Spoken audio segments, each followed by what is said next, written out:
మన ప్రభువు యేసుక్రీస్తు నామంలో మీ అందరికీ హృదయపూర్వక వందనాలు. దేవుని నామానికి మహిమ కలుగును గాక. ఆమేన్. హల్లెలూయా. దేవునికి స్తోత్రం. హల్లెలూయా. ఈరోజు అంశము ఆశీర్వాదము. దేవునికి స్తోత్రం. హల్లెలూయా. ఆశీర్వాదము గురించి పరిశుద్ధ లేఖనములో కొంతమంది భక్తులను వారి యొక్క జీవితంలో వారు దేవుని పట్ల చూపించినటువంటి ఆ యొక్క భక్తి కావచ్చు, మరి ఆనుకునేటటువంటి విధానమును కావచ్చు, వారు దేవునిలో ఏ రీతిగా నడిచి దేవుడిచ్చేటటువంటి ఆ ఉన్నతమైనటువంటి ఆశీర్వాదమును వారు పొందుకున్నారో మనము తెలుసుకుందాం. దేవునికి స్తోత్రం. హల్లెలూయా. పరిశుద్ధ లేఖనములో చూస్తే మొట్టమొదటిగా ఆశీర్వాదము గురించి ఈరోజు మరి వాక్య భాగంలోనికి వెళదాం. మొట్టమొదటిది ప్రేమ. దేవునికి స్తోత్రం. హల్లెలూయా. ప్రభునామానికి మహిమ కలుగును గాక. ఆమేన్. మొదటి మాట ప్రేమ. ప్రేమ అనగానే మనకు కనిపించేటటువంటి పరిశుద్ధ లేఖనములో మనకు కనిపించేటటువంటి వ్యక్తి ఎవరంటే దావీదు మహారాజును గూర్చి కొన్ని లేఖనములను మనము ధ్యానం చేసుకుందాము. దావీదు దేవుని ప్రేమించినటువంటి వ్యక్తి. హల్లెలూయా. దేవునికి స్తోత్రం. హల్లెలూయా. దావీదు దేవుని ప్రేమించినటువంటి వ్యక్తి అయి ఉన్నాడు. హల్లెలూయా. కాబట్టి అపోస్తుల కార్యముల్లో మనము చూస్తే అపోస్తుల కార్యములు 13వ అధ్యాయము 22వ వచనములో, అపోస్తుల కార్యములు 13వ అధ్యాయము 22వ వచనమును మనము చూస్తే, నేను యెషయి కుమారుడైన దావీదును కనుగొంటిని, అతడు నా ఇష్టానుసారుడైన మనుష్యుడు. దేవునికి స్తోత్రం. హల్లెలూయా. అతడు నా ఇష్టానుసారుడైనటువంటి మనుష్యుడు. హల్లెలూయా. దేవునికి స్తోత్రం. ప్రభునామానికి మహిమ కలుగును గాక. ఆమేన్. కాబట్టి ఈరోజు మొట్టమొదటిగా మనము ప్రేమను గురించి తెలియజేస్తూ ఉన్నాము. దావీదు దేవుని ప్రేమించి దేవుని దగ్గర నుంచి ఒక ఉన్నతమైనటువంటి ఆశీర్వాదాన్ని ఆయన పొందుకున్నాడు. అది ఏమిటంటే, నా ఇష్టానుసారుడు, నా హృదయానుసారుడు ఎవరంటే దావీదు అని ప్రభువు తెలియజేస్తూ ఉన్నారు. ప్రియులారా, దేవునికి స్తోత్రం. హల్లెలూయా. మరికొన్ని లేఖనాలను మనము ధ్యానం చేసుకుంటే, మొదటి సమూయేలు గ్రంథము 16వ అధ్యాయము 11వ వచనాన్ని కూడా మనము చూద్దాం. మొదటి సమూయేలు గ్రంథము 16వ అధ్యాయము 11వ వచనములో కొన్ని మాటలు, దావీదును గుర్చినటువంటి కొన్ని మాటలు ఉన్నాయి. ఇక్కడ సమూయేలు ప్రవక్త దావీదును అభిషేకించక ముందు ఆ యొక్క తండ్రి ఇంటికి వెళ్ళినప్పుడు యెషయా ఏమని తెలియచేస్తూ ఉన్నాడంటే, ఈయన పెద్ద కుమారుడు, ఈయన బలశాలి, ఇదిగో ఈయన తర్వాత కుమారుడు చాలా సౌందర్యవంతుడు అని తన కుమారులందరినీ తీసుకొని వచ్చి, దేవుడు ఎవరిని కోరుకుంటున్నాడో మరి వీళ్ళల్లో మీరే చూడండి అని సమూయేలు ముందల వారిని నిలవబెడతా ఉన్నప్పుడు దేవుడు అంటా ఉన్నాడు సమూయేలుతో, నీవు మనుషుల పైరూపమును చూచి వారిని లక్ష్య పెట్టొద్దు, కానీ నేను హృదయాన్ని వారి యొక్క మరి హృదయంలో ఉన్నటువంటి అంతరింద్రియములను పరిశీలించేటటువంటి దేవాది దేవుడినై ఉన్నాను. నేను ఏర్పాటు చేసుకునే వ్యక్తి ఈయన కాదు అని తెలియచేస్తూ ఉన్నాడు. ఆ రీతిగా యెషయాకున్నటువంటి 6 కుమారులను తీసుకొని వచ్చినప్పుడు ఆ 6లో ఎవరిని కూడా మరి దేవాది దేవుడు తన పని కొరకు రాజుగా, ఇశ్రాయేలీల మీద రాజుగా నియమించడానికి మరి దేవాది దేవుడు ఎన్నుకోలేదు, కానీ మరి దావీదును ఎన్నుకున్నట్లుగా మనము చూస్తూ ఉన్నాము. తండ్రికి కూడా మరి చివరిగా పుట్టినటువంటి యొక్క దావీదు మీద ఆయన లక్ష్యము లేదు, ఇష్టము లేని వ్యక్తిగా మనకు కనిపిస్తూ ఉన్నాడు. ఆయన ఎక్కడో మరి గొర్రెలను కాచుకునేటటువంటి వ్యక్తిగా ఉన్నాడు, గొర్రెల కాపరిగా ఉన్నాడు. తండ్రి అంటా ఉన్నాడు, వీరు 6 నా కుమారులని తెలియచేసినప్పుడు సమూయేలు అడుగుతా ఉన్నాడు, ఈ 6 ఇంకా నీ కుమారులు ఎవరైనా ఉన్నారా అని సమూయేలు అడిగేదాకా కూడా మరి ఆ యొక్క ప్రవక్తకు ఆయన ప్రత్యుత్తరం ఇవ్వలేదు. అడిగిన తర్వాత తెలియచేస్తూ ఉన్నాడు, ఇంకొక కుమారుడు ఉన్నాడు, ఆయన కడసారి కుమారుడు ఉన్నాడు, ఆయన గొర్రెలను కాచుకుంటూ ఆ పొలాల దగ్గరే ఉంటాడు. చూడండి, ఆ దావీదు పేరు చెప్పటానికి కూడా, దావీదు తన కుమారుడని చెప్పటానికి కూడా మరి ఆ రీతిగా తండ్రి ఇష్టపడినటువంటి రీతిగా ఆ యొక్క సిచ్యువేషన్ మనకు కనిపిస్తూ ఉంది.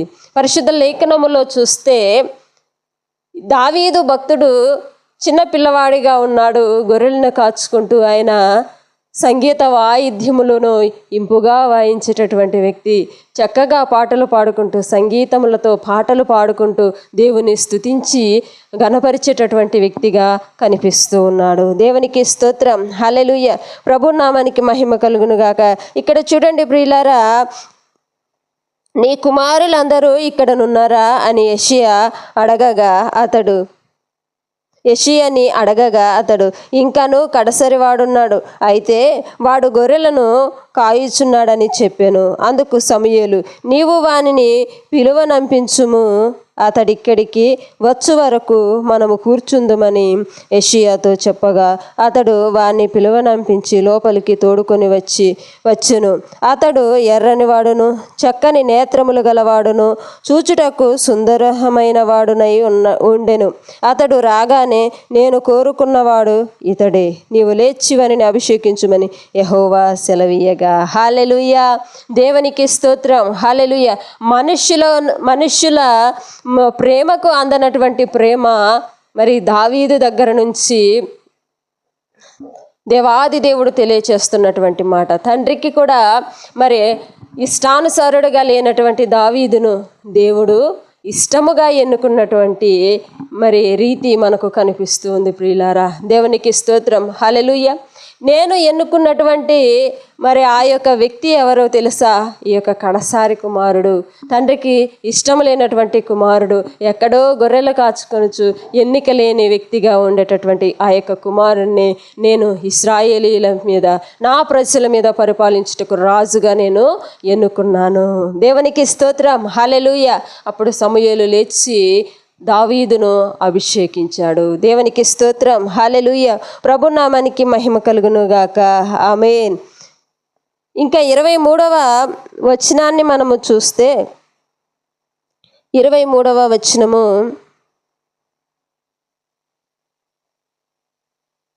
23వ వచనములో ఒక మాటను కూడా మనము చదువుకుందాం. అతడు వారితో మాట్లాడుచుండగా గాతు ఫిలిష్తీయుడైన గొలియాతు అను శూరుడు ఫిలిష్తీయుల సైన్యములో నుండి వచ్చి పై చెప్పిన మాటల చొప్పున పలకగా దావీదు వినెను. చూడండి ప్రియులారా, ఈ యొక్క దావీదు ఏ రీతిగా కనిపిస్తూ ఉన్నాడు అనే విషయాన్ని గురించి మనము చూస్తే, చాలా చిన్నగా ఈ యొక్క దావీదు ఉన్నాడు. తన అన్నల విషయంలో చూస్తే వారు సౌలు రాజు దగ్గర మరి సైనికులుగా వారు పనిచేస్తూ ఉన్నారు. వారికి భోజనము తీసుకొని మరి తన సహోదరులకు భోజనాన్ని తీసుకొని ఆ యొక్క సైన్యము దగ్గరకు వెళ్ళినప్పుడు ఫిలిష్తీయుడైనటువంటి గొలియాతును ఎదుర్కొనుటకు సైన్యములో ఎవరికి కూడా శక్తి చాలదని వారందరూ కూడా భయపడుతూ ఉన్నారు. ఎందుకంటే అతను చాలా పొడవుగా ఉండి ఆ యొక్క వ్యక్తి చాలా ఉన్నాడు. వీరిని చూచి మరి ఎవరు కూడా ఈయనని ఎవరైతే చూస్తారో ఆయనతో యుద్ధము చేయలేక అందరూ కూడా ఓడిపోయేటటువంటి స్థితి అక్కడ కనిపిస్తూ ఉంది. ఈ రీతిని ఆయన చూసినప్పుడు ఈ యొక్క దావీదు ఏమి చేస్తూ ఉన్నాడంటే, మనుషుల పైరూపమును లక్ష్య పెట్టేటటువంటి వాడు కాదు. ఆయన దేవుణ్ణి ఏ రీతిగా ప్రేమిస్తూ ఉన్నాడంటే, పూర్ణ హృదయంతో ఆయన దేవుణ్ణి ప్రేమిస్తూ ఉన్నాడు. కనుక నేను చిన్నపిల్లవాడిని, అతడు చూస్తే అంత ఎత్తుగా ఉన్నాడు, అందరినీ ఒక్క చేతితో ఆయన చంపేసే విధముగా ఆయన ఉన్నాడని ఆయనను చూసి ఆయన భయపడలేదు. కానీ నాలో ఉన్న దేవుడు, నాతో ఉన్న దేవుడు శక్తిమంతుడు, ఆయన నన్ను ప్రేమించుచున్నాడు. దేవాది దేవుణ్ణి పూర్ణ హృదయంతో ఆయన ప్రేమిస్తూ ఉన్నాడు, అంగీకరిస్తూ ఉన్నాడు. తన హృదయం అనేటటువంటి కోవెలలో గూడు కట్టుకొని తన దేవాది దేవుణ్ణి ఆరాధించేటటువంటి వ్యక్తి ఈ యొక్క దావీదు. ఈ యొక్క దావీదు తెలియచేస్తూ ఉన్నాడు, నేను ఈ గొలియాతుతో యుద్ధము చేస్తాను అనగానే వారందరూ కూడా చాలా నవ్వుకున్నారు. ఇంత మరి యుద్ధానికి మేము సిద్ధమై మహాయుద్ధాలు చేసినటువంటి వీరులమే ఆయన ముందు నిలవలేకపోతున్నాము. నీవు చిన్నపిల్లవాడివి, నీవు ఎలాగూ గెలుస్తావంటే, లేదు, నేను ఖచ్చితంగా ఆయనతో యుద్ధము చేస్తాను, ఖచ్చితంగా గెలుస్తానని ఆయన చూడండి సూటిగా మాట్లాడుతూ ఉన్నాడు, ధైర్యముగా మాట్లాడుతూ ఉన్నాడు. ఆయనను తీసుకొని సౌలు రాజు దగ్గరకు వెళ్ళినప్పుడు, నువ్వు ఏ రీతిగా యుద్ధము చేస్తావు అంటే, నేను ఖచ్చితంగా యుద్ధము చేస్తాను. తన సహోదరులు అంటున్నారు, నువ్వు చిన్న పిల్లవాడివి, వద్దు నేను చంపేస్తాడని చెప్పగా ఆయన ఏమాత్రము భయపడలేదు. నేను యుద్ధము చేస్తాను, నాతో ఉన్న దేవుడు నాకు సహాయము చేస్తాడు, నేను దేవుని ప్రేమిస్తూ ఉన్నానని తెలియచేస్తూ ఉన్నాడు. తనకు ఆ యొక్క యుద్ధ సామాగ్రి మొత్తము వస్త్రధారణగా ఆయనకు ధరింపజేసినప్పుడు అవంతా కూడా చాలా బరువుగా ఉండటం ద్వారా ఆయన చిన్నపిల్లవాడిగా ఉన్నాడు కనుక వాటన్నిటిని తీసివేసి ఆయన సింపుల్గా వెళ్ళిపోతూ ఉన్నాడు. ఆ రీతిగా వెళుతూ తన దగ్గర ఉన్నటువంటి ఆ యొక్క ఒడిసెలతో రాళ్ళు ఏరుకొని ఆ ఒడిసెల్లో తన దగ్గర ఉన్నటువంటి ఆ యొక్క సంచిలో నింపుకొని వెళుతూ ఉన్నాడు. చూడండి ప్రియులారా, ఆ యొక్క ఒడిసెలు తీసి గొలియాతును చంపడానికి మరి ఆ రాయితో కర్రతో తన మీదకి వెళుతూ ఉంటే ఆయన తెలియచేస్తాను, నేనేమన్నా కుక్కనా, కర్రతో కొట్టడానికి రాళ్ళు తీసుకొని కర్రతో నా దగ్గరకు వస్తూ ఉన్నావంటే, అవును నీవు కుక్కవే, నా దేవుడు నిన్ను పడగొడతాడు, నిన్ను హతము చేస్తాడు, నా దేవుడు నాతో ఉన్నాడు. దేవునికి స్తోత్రం, హల్లెలూయా. ఆ యొక్క గొలియాతు ఈయన చిన్నవాడే అని ఆయన చూస్తూ ఉన్నాడు, కానీ ఆయనలో ఉన్నటువంటి దేవాది దేవుణ్ణి చూడలేకపోయాడు. దావీదు తనతో ఉన్నటువంటి దేవుడు, తన ప్రేమ స్వరూపి అయినటువంటి దేవాది దేవుని హృదయంలో నింపుకొని దేవుని తలంపుతో గొలియాతు మీదకి వెళుతూ ఉన్నాడు. 3 రాళ్ళని ఏరినట్లుగా మనము చూస్తూ ఉన్నాము. ఒడిసెలను తిప్పి ఆయన ఆ యొక్క తన దగ్గర ఉన్నటువంటి ఆ యొక్క రాయిని తీసుకొని ఒడిసెల్లో తిప్పి కొట్టగా ఆ గొలియాతు నుదిటి పైన తగలగానే ఆయన పడిపోయాడు. వెంటనే ఆ గొలియాతు దగ్గర ఉన్నటువంటి పరిగెత్తుకొని వెళ్ళి తన మీద పడి తన దగ్గర ఉన్నటువంటి కత్తి తీసి మరి ఆయనను వధించినట్లుగా మనము చూస్తూ ఉన్నాం. ప్రియులారా, ఆ యొక్క యుద్ధం ఎవరు చేశారంటే దేవాది దేవుడు చేశాడు. ఆ రీతిగా తనకున్నటువంటి సమస్యలను చూసి భయపడలేదు. యుద్ధములో కూడా నేను చిన్నవాడినని ఆయన భయపడలేదు, కానీ ప్రేమ స్వరూపి అయినటువంటి దేవాది దేవుడిని ఆయన మిక్కిలిగా ఆరాధిస్తూ ఉన్నాడు, ప్రేమిస్తూ ఉన్నాడు. నా దేవుడు నన్ను గెలిపిస్తాడు, నాతో ఉన్నాడని ఆయన ధైర్యం కలిగినటువంటి వ్యక్తి, ఆయన ప్రేమించేటటువంటి వ్యక్తి ఈ యొక్క దావీదు. హల్లెలూయా, దేవునికి స్తోత్రం, ప్రభునామానికి మహిమ కలుగునుగాక. 17వ అధ్యాయము 45వ వచనాన్ని చూస్తే, మొదటి సమూయేలు గ్రంథము 17వ అధ్యాయము 45వ వచనమును, సైన్యములకు అధిపతియగు యెహోవా పేరట నేను మీ మీదకి వచ్చుచున్నాను. చూడండి ప్రియులారా, ఈ యొక్క దావీదు ఏమి చేస్తూ ఉన్నాడో తెలుసా? నీవు కత్తిను, ఈటెను, బల్లెమును ధరించుకొని నా మీదకి వచ్చుచున్నావు. అయితే నీవు తిరస్కరించిన ఇశ్రాయేలీల సైన్యములకు అధిపతియగు యెహోవా పేరట నేను నీ మీదకి వచ్చుచున్నాను. దేవునికి స్తోత్రం, హల్లెలూయా. నీవైతే యుద్ధమునకు సిద్ధమై ఈటె, బల్లెము అన్నీ కూడా నీవు ధరించుకొని ఉన్నావు, కానీ నేను మాత్రము నా దేవుణ్ణే ధరించుకొని ఉన్నాను. ఆయన సైన్యములకు అధిపతి అయిన దేవుడు, ఇశ్రాయేలీల దేవుడు, ఆయనను నేను ధరించుకొని ఉన్నాను, ఆయన పేరట నీ మీదకి వచ్చుచున్నానని దావీదు పలికి ఉన్నాడు. హల్లెలూయా, దేవునికి స్తోత్రం. యుద్ధము యెహోవాదే. దావీదును గెలిపించినటువంటి దేవాది దేవుడు యుద్ధములో దావీదును గెలిపించాడు. దేవునికి స్తోత్రం, హల్లెలూయా. ప్రభు నామానికి మహిమ కలుగును గాక. దేవుని ఆ రీతిగా ప్రేమించి ఎన్నో రీతులుగా ఆయన నడుచుకున్నటువంటి వ్యక్తి, జయమును కలిగించినటువంటి వ్యక్తి, ఆయన యొక్క ప్రేమను చాటినటువంటి వ్యక్తి యొక్క దావీదు. దేవునికి స్తోత్రం, హల్లెలూయా. 26వ అధ్యాయము, మొదటి సమూయేలు గ్రంథము 26వ అధ్యాయము 8 నుంచి 11 వచనాలు మనము చూస్తే,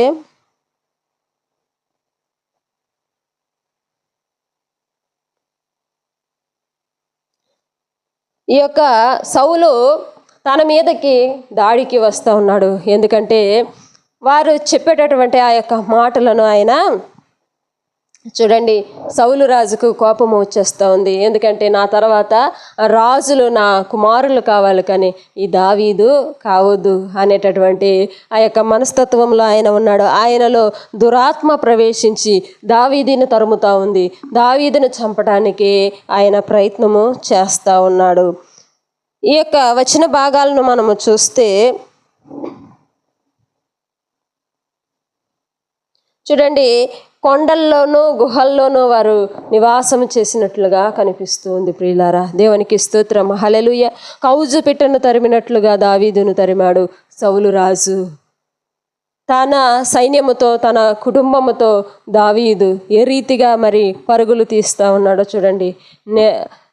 ప్రతి సమయంలోనూ ఆయనకు చూడటానికి సహజముగా ఆయనకు నెమ్మది లేనటువంటి పరిస్థితులు ఏర్పడ్డాయి. అయినా కానీ దావీదు అంటా ఉన్నాడు, నేను పచ్చిగల చోట పరుండుచున్నాను, నెమ్మదిగా ఉన్నాను అని తెలియచేస్తూ ఉన్నాడు. ఎందుకంటే నా దేవుడు నాతో ఉన్నాడు, నేను నా దేవుని ప్రేమిస్తూ ఉన్నానని దావీదు రాజు తెలియచేస్తూ ఉన్నాడు. ప్రియులారా, దేవునికి స్తోత్రం, హల్లెలూయా. ఆ రీతిగా కౌజు పిట్టను తరిమినట్లుగా 10,000 సైన్యమును తీసుకొని మరి సౌలు రాజు దావీదును తరుముతా ఉన్నాడు. ఒకానొక రోజు ఏమి జరిగిందంటే, ఆ యొక్క సౌలు చేత మరి సౌలు ఆయన చేతికి చిక్కినప్పుడు కూడా ఆయనను విడిచిపెట్టినట్లుగా మనము చూస్తూ ఉన్నాము. దేవునికి స్తోత్రం, హల్లెలూయా.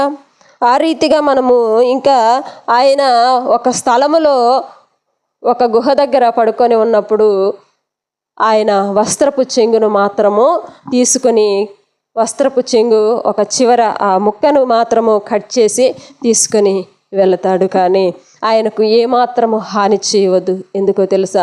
యెహోవా అభిషేకించినటువంటి వ్యక్తిని నేను ఏమాత్రము కూడా హాని చేయను, చంపను. ఎందుకంటే ఆయన దేవుని చేత అభిషేకించబడినటువంటి వ్యక్తి. ఆయన ఏ ఉద్దేశంతో చేసినప్పటికీ, ఆయన హృదయంలో ఎలాంటి కీడు ఉన్నప్పటికీ, ఎలాంటి పాపం ఉన్నప్పటికీ దాని అంతటిని ప్రభువే చూసుకుంటాడు. కానీ యెహోవా అభిషేకించినటువంటి వ్యక్తిని నేను ముట్టను అనేటటువంటి తీర్మానము, అంటే దేవుని మీద ఎంత ఇష్టమో చూడండి. దేవుడు అభిషేకించాడు కనుక ఆ వ్యక్తి ఎలాంటి అపాయములో పడకూడదు. అది దావీదు వలన ఎలాంటి అపాయం ఆ వ్యక్తికి రాకూడదు అనేటటువంటి మనస్తత్వంలో ఉన్నాడు. అలాంటి కట్టడలతో దేవుని ప్రేమిస్తూ ఉన్నాడు. దేవునికి స్తోత్రం, హల్లెలూయా. ఇక్కడ చూస్తే ఒక దెబ్బతో నేను పరిష్కారము చేతుననగా దావీదు, నీవు అతన్ని చంపకూడదు, యెహోవా చేత అభిషేకము నొందిన వారిని చంపి నిర్దోషి అగుటకు ఎవనికి సాధ్యము? యెహోవా జీవము తోడు, యెహోవాయే అతని ముత్తెను.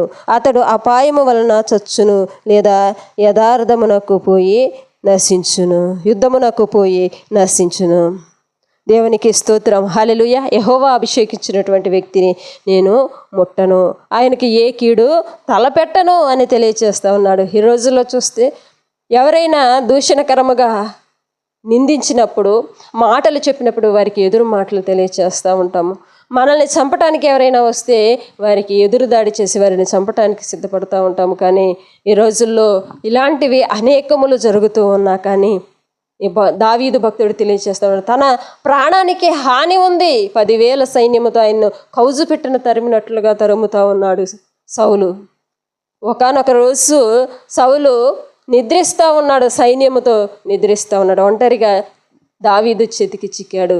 అయితే దావీదు దగ్గర ఉన్నటువంటి ఆ యొక్క సైనికులు వాళ్ళందరూ కూడా తెలియచేస్తూ ఉన్నారు, మనము ఇంతగా ఎందుకు వేదన పడాలి, ఇంత బాధను ఎందుకు మనం అనుభవించాలి, మన రాజ్యమును విడిచిపెట్టి కొండల్లోనూ గుహల్లోనూ అరణ్యముల్లో నీళ్ళు లేక తిండి లేక ఈ రీతిగా నిద్ర లేక ఎందుకు ఇలాగా ప్రయాణం చేయాలి, ఈ రీతిగా ఎందుకు గడపాలి?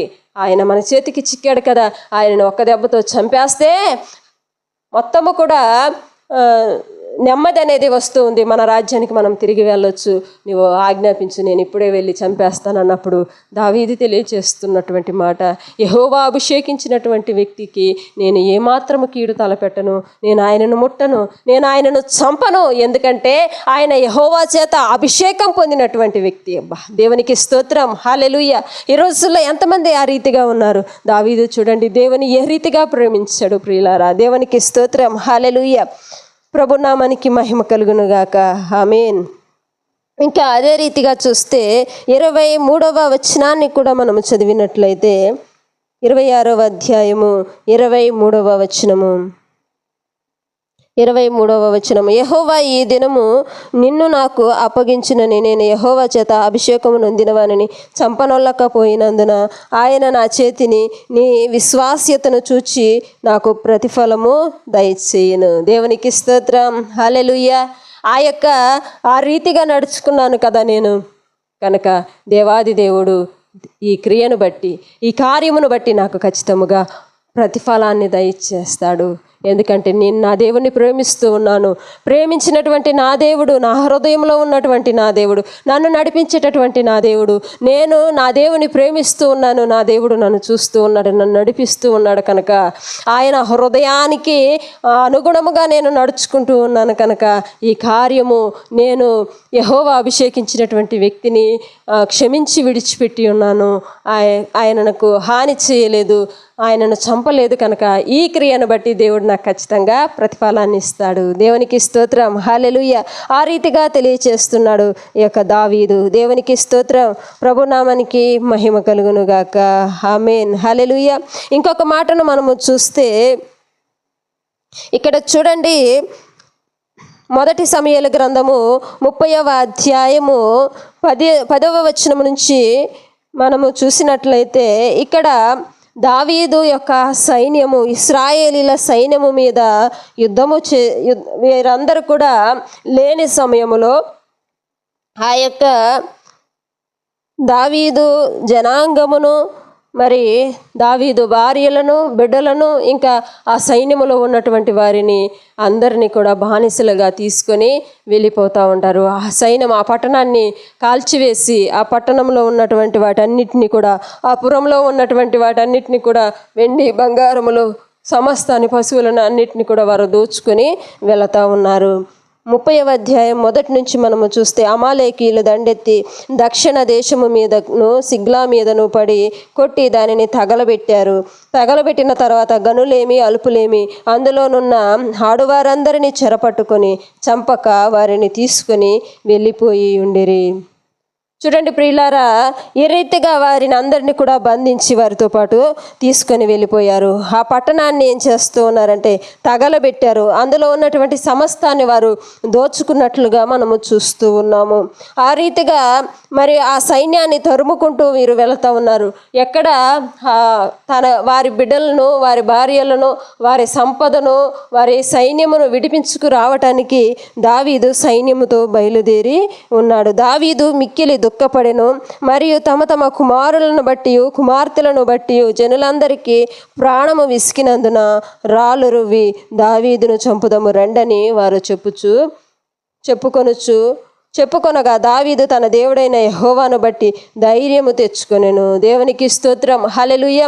దావీదును బట్టి అంతా కూడా కోల్పోయినటువంటి వారు, ఇంకా ఏమీ లేనటువంటి స్థితిలో ఉన్నవారు, ఇదంతా కూడా దావీదు మూలముగానే కలిగినది. మా భార్యలను, బిడ్డలను, సమస్తాన్ని మేము కోల్పోయి ఉన్నాము, ఈయనను చంపాలని చెప్పి ఆయన మీదకి రాళ్ళు రువ్వుతూ ఉన్నారు. వారి బాధను ఆ రీతిగా వ్యక్తపరుస్తూ ఉన్నారు. అయినా కానీ దావీదు మాత్రము దేవుని యందు ధైర్యము తెచ్చుకొని నిలబడ్డాడు. ప్రియులారా, దేవునికి స్తోత్రం. హల్లెలూయా. వారు ఏమి చేస్తూ ఉన్నారంటే ఆ యొక్క బిడ్డలను, వారికి కలిగిన సమస్తాన్ని తీసుకురావటానికి వారి వెనకాల వీరు బయలుదేరినట్లుగా మనము చూస్తూ ఉన్నాం.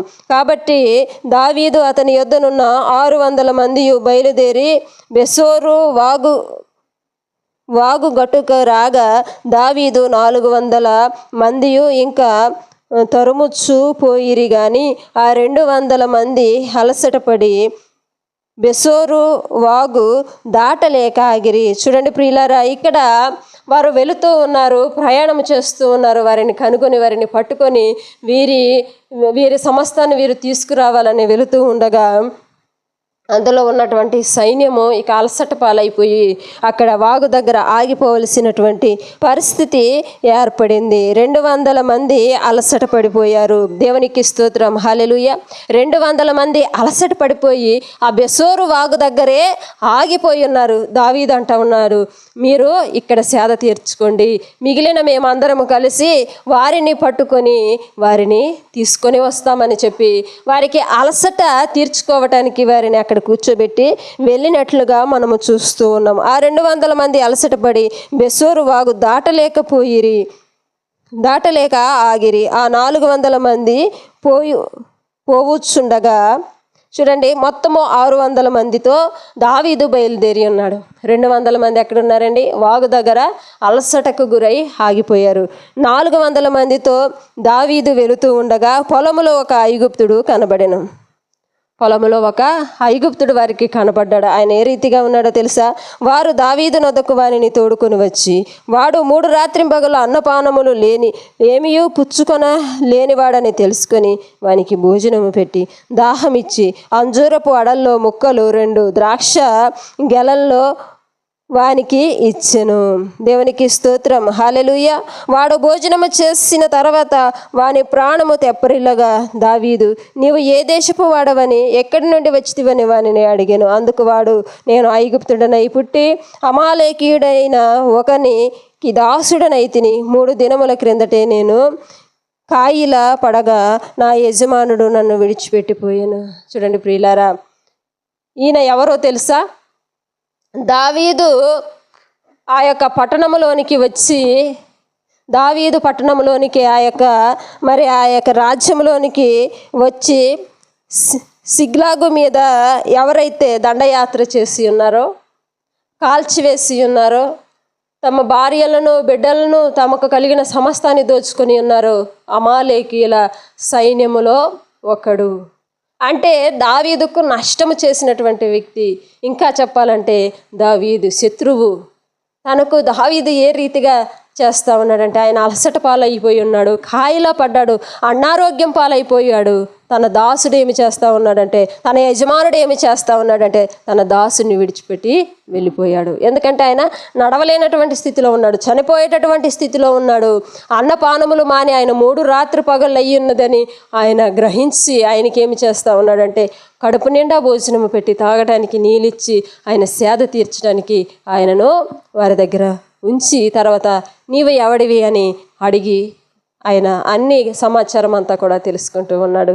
నేను అమాలేకీయుల్లో ఒకని దాసుడను, నేను ఐగుప్తు వాడను, వారికి దాసుడిగా నేను పుట్టుకతోనే వెళ్ళినటువంటి వ్యక్తిని. మీ ఆ రాజ్యంలోనికి నేను వెళ్ళి వారితో పాటు వెళ్ళి అంతటిని కూడా నాశనం చేసి ఆ సైన్యాన్ని వారందరినీ కూడా తీసుకొని వెళ్ళేటటువంటి ఆ సైన్యంలో నేను ఒక్కడిని అని తెలియచేస్తూ ఉన్నాడు. నా యజమానుడు నన్ను విడిచిపెట్టి వెళ్ళిపోయాడు, నేను చావు బ్రతుకుల మధ్య ఉన్నాను అని తెలియచేస్తూ ఉన్నాడు. దావీదు ఏమి చేస్తూ ఉన్నాడో తెలుసా? ఆయనను భోజనము పెట్టి ఆదరించాడు, లేవనెత్తాడు, బలపరిచాడు, ఆరోగ్యపరిచాడు. అన్ని విధాలుగా ఆయనకు ఏ కీడు రాకుండా ఆయనను ప్రేమించాడు. అది ఎవరికి సాధ్యమంటే దేవుని ప్రేమించినటువంటి వ్యక్తికి సాధ్యము. ప్రభువు సిలువలో ఉండి తెలియచేస్తూ ఉన్నాడు, తండ్రి వీరేమి చేయుచున్నారో వీరు ఎరుగరు కనుక వీరిని క్షమించండి. ప్రభువును పొడిచిన వారిని క్షమించాడు, కొట్టిన వారిని క్షమించాడు, ఉమ్ము ఊసిన వారిని క్షమించాడు, ముళ్ళ కిరీటమును ధరింపచేసినటువంటి వారిని క్షమించాడు, హేళన చేసినటువంటి వారిని క్షమించాడు, సిలువ వేసినటువంటి వారిని క్షమించాడు. అందరినీ కూడా ప్రభువు క్షమించాడు, ప్రతి ఒక్కరిని క్షమించాడు. వీరేమి చేయించున్నారో వీరు ఎరుగరు కనుక తండ్రి వీరిని క్షమించండి. దావీదు కూడా తన శత్రువును క్షమించి ప్రేమించాడు. దేవునికి స్తోత్రం, హల్లెలూయా. కనుకనే ప్రభువు అంటా ఉన్నాడు, దావీదు నా హృదయానుసారుడు. శత్రువును సహితము ప్రేమించేటటువంటి వ్యక్తి దావీదు. దేవునికి స్తోత్రం, హల్లెలూయా. సౌలు అతన్ని చంపడానికి అంత కష్టము, శోధన, వేదనకు గురి చేశాడు. నిద్రలేని రాత్రులు ఎన్నో, ఆహారం లేని రాత్రులు ఎన్నో, కొండ గుహల్లో ప్రయాణం చేసేటటువంటి వ్యక్తులు తమ ప్రాణములను అరచేతుల్లో పట్టుకొని వారు పరుగులు తీస్తూ ఉన్నాడు. కౌజు పిట్టను తరిమినట్లుగా తరుముతూ ఉన్నప్పటికీ ఆ యొక్క సౌలు వారి చేతికి చిక్కినప్పటికీ యెహోవా అభిషేకించినటువంటి వ్యక్తిని నేను ముట్టను, ఆయన చంపను, ఆయనకు హాని చేయడానికి వీలు లేదని తెలియచేస్తా ఉన్నాడు. శత్రువును ప్రేమించి ఆయన ఆదరించేటటువంటి వ్యక్తి. తనకున్నటువంటి సమస్తాన్ని కూడా మరి నాశనం చేసేశారు, కాల్చివేశారు. భార్యలు, బిడ్డలు సమస్తాన్ని వారు దోచుకొని వెళ్ళిపోయేటటువంటి ఆ సైన్యములో మిగిలిపోయినటువంటి ఒక వ్యక్తిని ఏ రీతిగా ఆదరిస్తూ ఉన్నాడు చూడండి. భోజనము పెట్టాడు, ఆయనకు చక్కని నెమ్మదిని సేద తీర్చడానికి ఆయన ఇచ్చి ఉన్నాడు. దేవునికి స్తోత్రం, హల్లెలూయా. శత్రువును కూడా ప్రేమించినటువంటి వ్యక్తి దావీదు. దేవునికి స్తోత్రం, హల్లెలూయా. ప్రభు నామానికి మహిమ కలుగును గాక, ఆమేన్. దేవుని నామానికి స్తోత్రం, హల్లెలూయా. వాడు భోజనము చేసిన తర్వాత వాని ప్రాణము తెప్పరిల్లగా, దావీదు నీవు ఏ దేశపు వాడవని, ఎక్కడ నుండి వచ్చితివని వారిని అడిగినప్పుడు, నేను పుట్టుకతో ఐగుప్తుని, కానీ అమాలేకీయుల్లో నేను ఒకనికి దాసుడనై ఉన్నాను. నా యజమానుడు నేను అనారోగ్యం చేత ఇక్కడ పడి ఉండగా నన్ను విడిచిపెట్టి వెళ్ళిపోయాడయ్యా అని ఆయన తెలియచేస్తా ఉన్నాడు. అందుకు వాడు, నేను ఐగుప్తుడినై పుట్టి అమాలేకీయుడైన ఒకనికి దాసుడనైతిని. 3 దినముల క్రిందట నేను కాయిలా పడగా నా యజమానుడు నన్ను విడిచిపెట్టిపోయాను. మేము దండెత్తి చూడండి, ఈ రీతిగా ఆయన తెలియచేస్తూ ఉన్నాడు. సిగ్లాగును కాల్చివేస్తామని కూడా ఆయన తెలియచేశాడు. ఆ దండును కలుసుకొనుటకై నీవు నాకు దోవ చూపుదువా అని దావీదు అడగగా, నేను తెలియచేస్తానని దావీదును తన సైన్యమును వారి దగ్గరకు తీసుకొని వెళ్ళినప్పుడు వారి దగ్గరకు ఆ యొక్క వ్యక్తి వారిని నడిపించాడు, తీసుకొని వెళ్ళాడు. తర్వాత ఆ యొక్క దావీదు తన సైన్యం అంతా కూడా చూడండి, ఇలాగూ దావీదు అమాలేకీల్లో దోచుకొని పోయిన దానంతటినీ తిరిగి తెచ్చుకొనెను. దేవునికి స్తోత్రం, హల్లెలూయా. ఆ రీతిగా ఎంతైతే దోచుకున్నారో దానంతటినీ తిరిగి తెచ్చుకున్నారు. మరి భార్యలను, బిడ్డలను కూడా తీసుకొని వచ్చారు.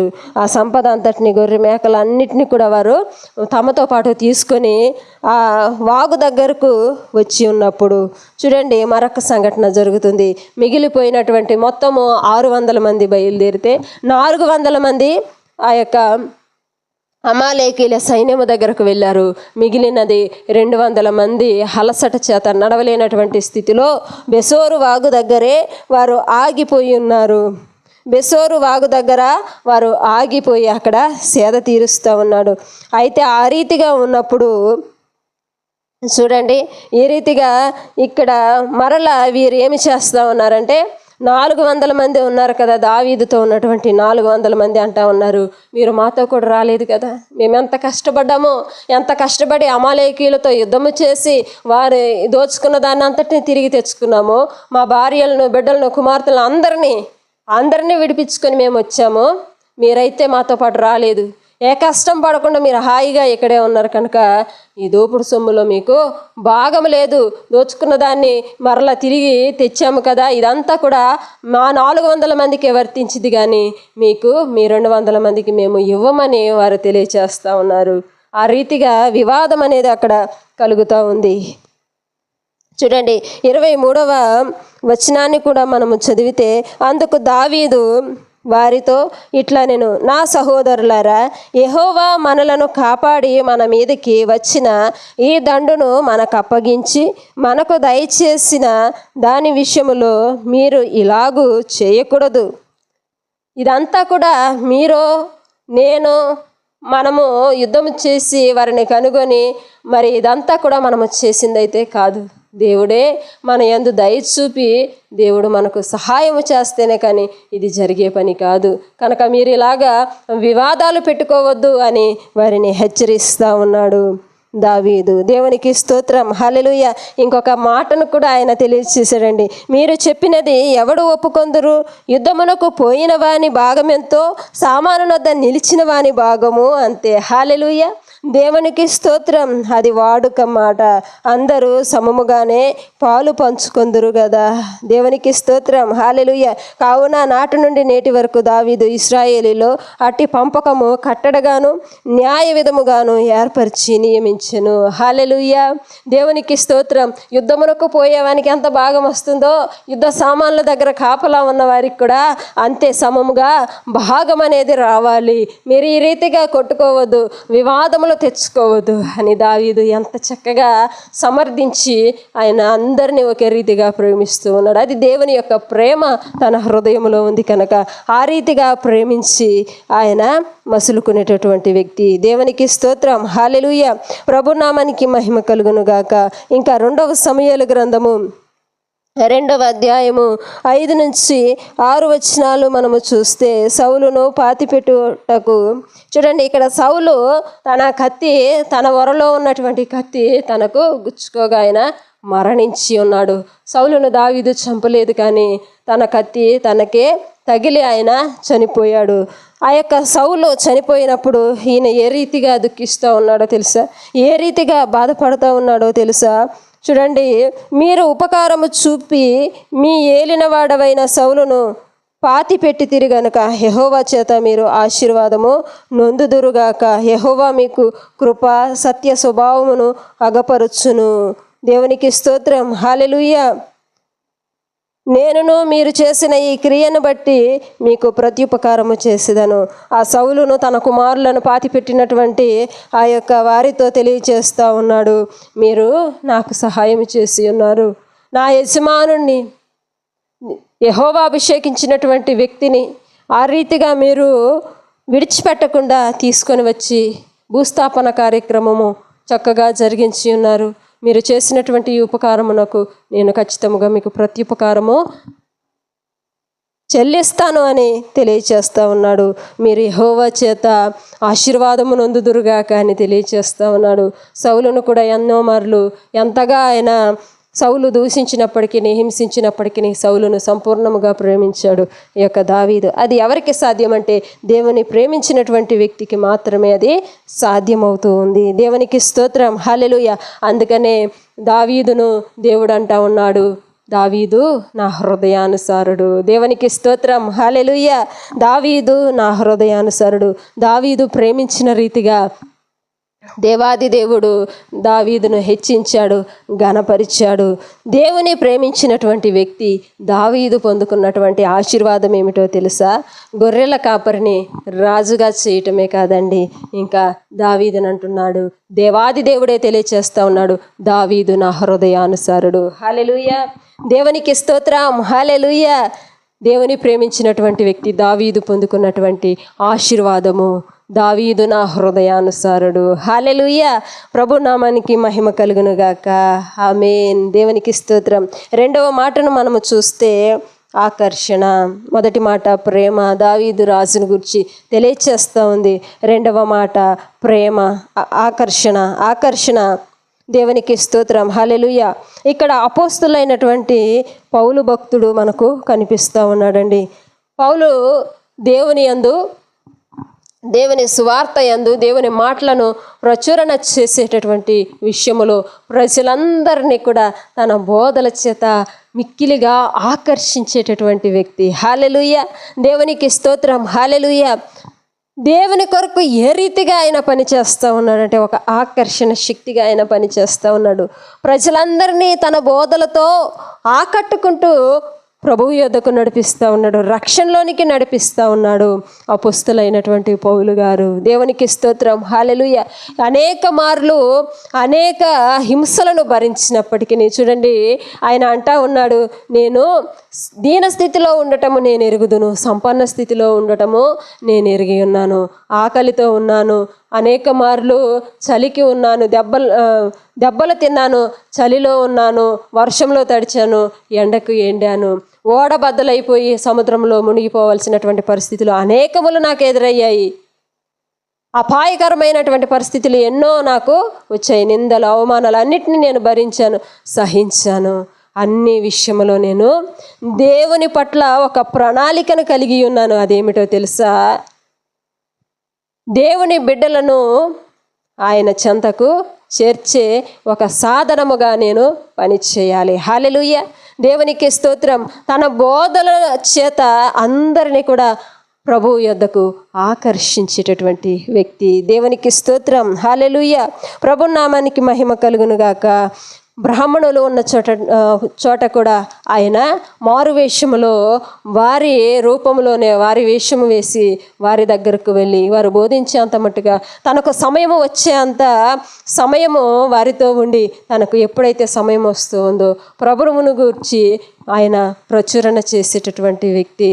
మరలా అనేక మార్లు తప్పించబడుతూ అనేక పర్యాయములు అందరికీ ఆయన సువార్తను ప్రభు అయినటువంటి యేసుక్రీస్తు నిజమైన దేవుడు, ఆయన రక్షకుడై ఉన్నాడు, ఆయన సృష్టికర్తనే అందరికీ తెలియచేసినటువంటి వ్యక్తి. ఆయన మరణించి తిరిగి లేచి ఉన్నాడు, పునరుద్ధానుడైనటువంటి దేవాది దేవుడై ఉన్నాడని అందరినీ కూడా ప్రభువు దగ్గరకు ఆకర్షించేటటువంటి రీతిగా ఆయన నడుచుకున్నాడు. దేవునికి స్తోత్రం. హల్లెలూయా. అందుకే పౌలు భక్తుడు అంటా ఉన్నాడు, అపోస్తుల ఫిలిప్పీయులకు రాసిన పత్రిక 1వ అధ్యాయము 21వ వచనములో, నా మటుకైతే బ్రతుకుట క్రీస్తే, చావైతే అది నాకెంతో లాభము. దేవునికి స్తోత్రం. హల్లెలూయా. ప్రభు నామానికి మహిమ కలుగును గాక. ఆమేన్. హల్లెలూయా. చూడండి, నా మటుకైతే బ్రతుకుట క్రీస్తే, చావైతే అది నాకు లాభం. నా మటుకైతే బ్రతుకుట క్రీస్తే, చావైతే లాభము. దేవునికి స్తోత్రం. హల్లెలూయా. దేవునితోనే బ్రతకాలి, దేవుని కొరకు చనిపోవాలి అనేటటువంటి తీర్మానము కలిగినటువంటి అలాంటి దేవుని యొక్క ఆకర్షణలో జీవించినటువంటి వ్యక్తి, ఆ యొక్క బోధలను ప్రచురణ చేసేటటువంటి వ్యక్తి. ఆయన మాటల్లో గొప్ప ఆకర్షణ ఉండేది, తన తలంపుల్లో ఆకర్షణ ఉండేది.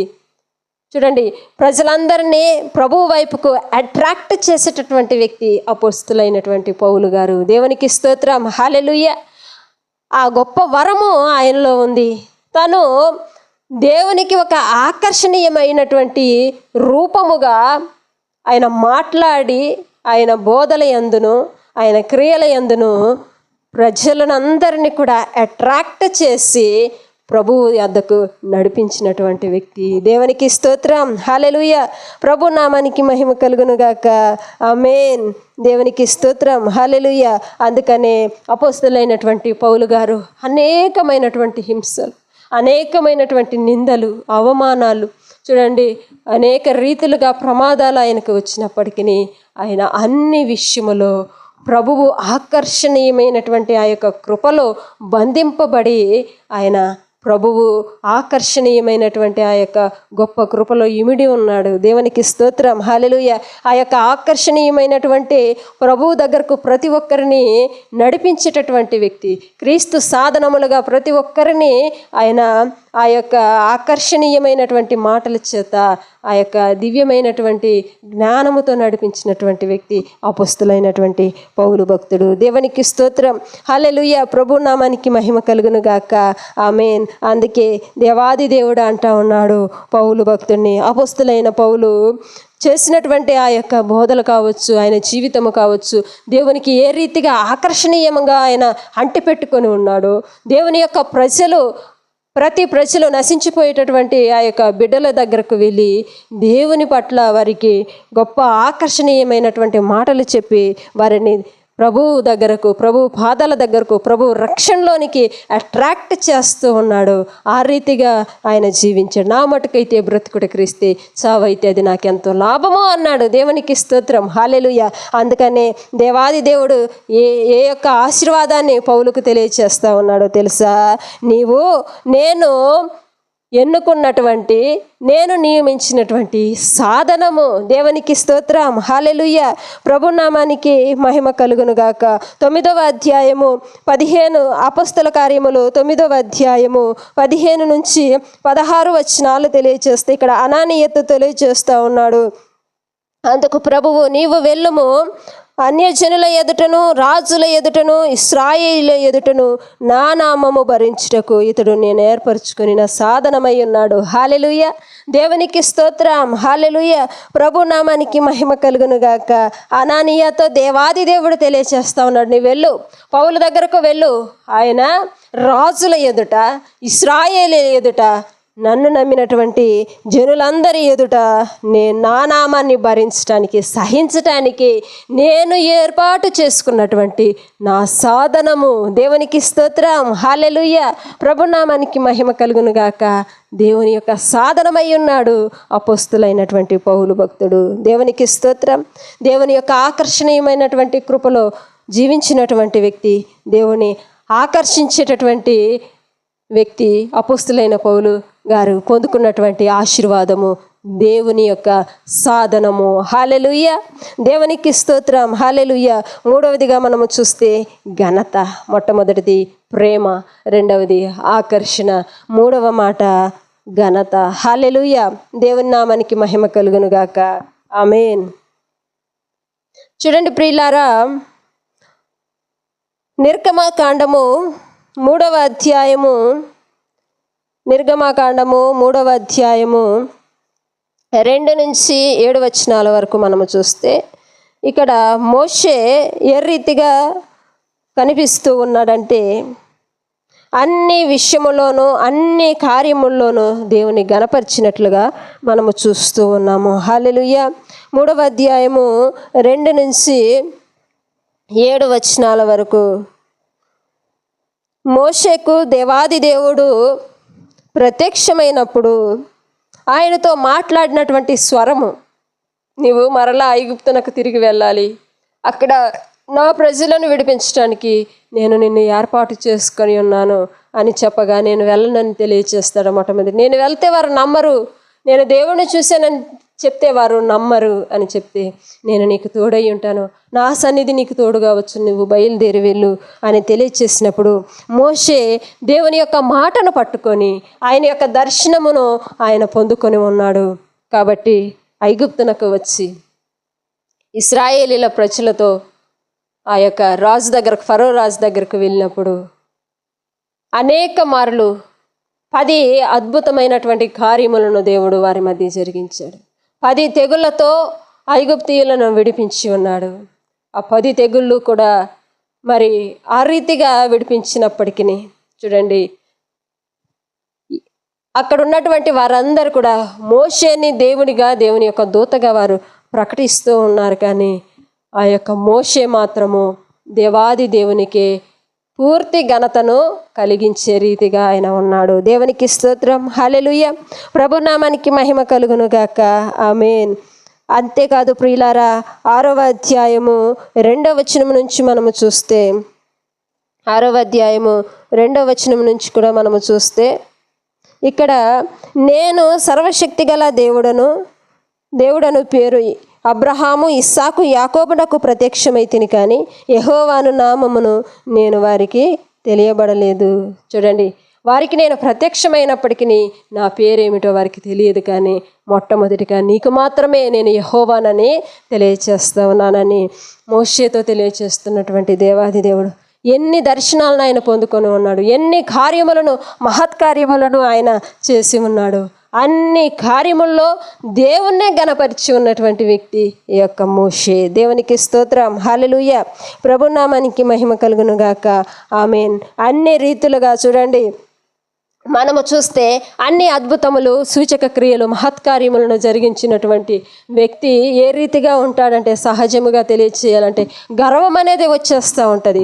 నేను నా ప్రార్థనతోనూ నా కృషితోనూ ఇదంతా సాధించాను, నేను ఈ రీతిగా ఉన్నాను అని తన్ను తాను కనపరుచుకునే రీతిగా చాలామంది ఉంటూ ఉంటారు.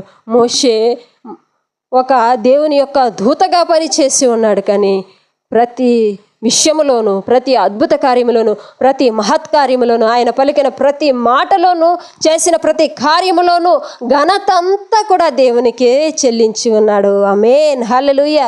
దేవునికి స్తోత్రం, హల్లెలూయా. ప్రభునామానికి మహిమ కలుగును గాక.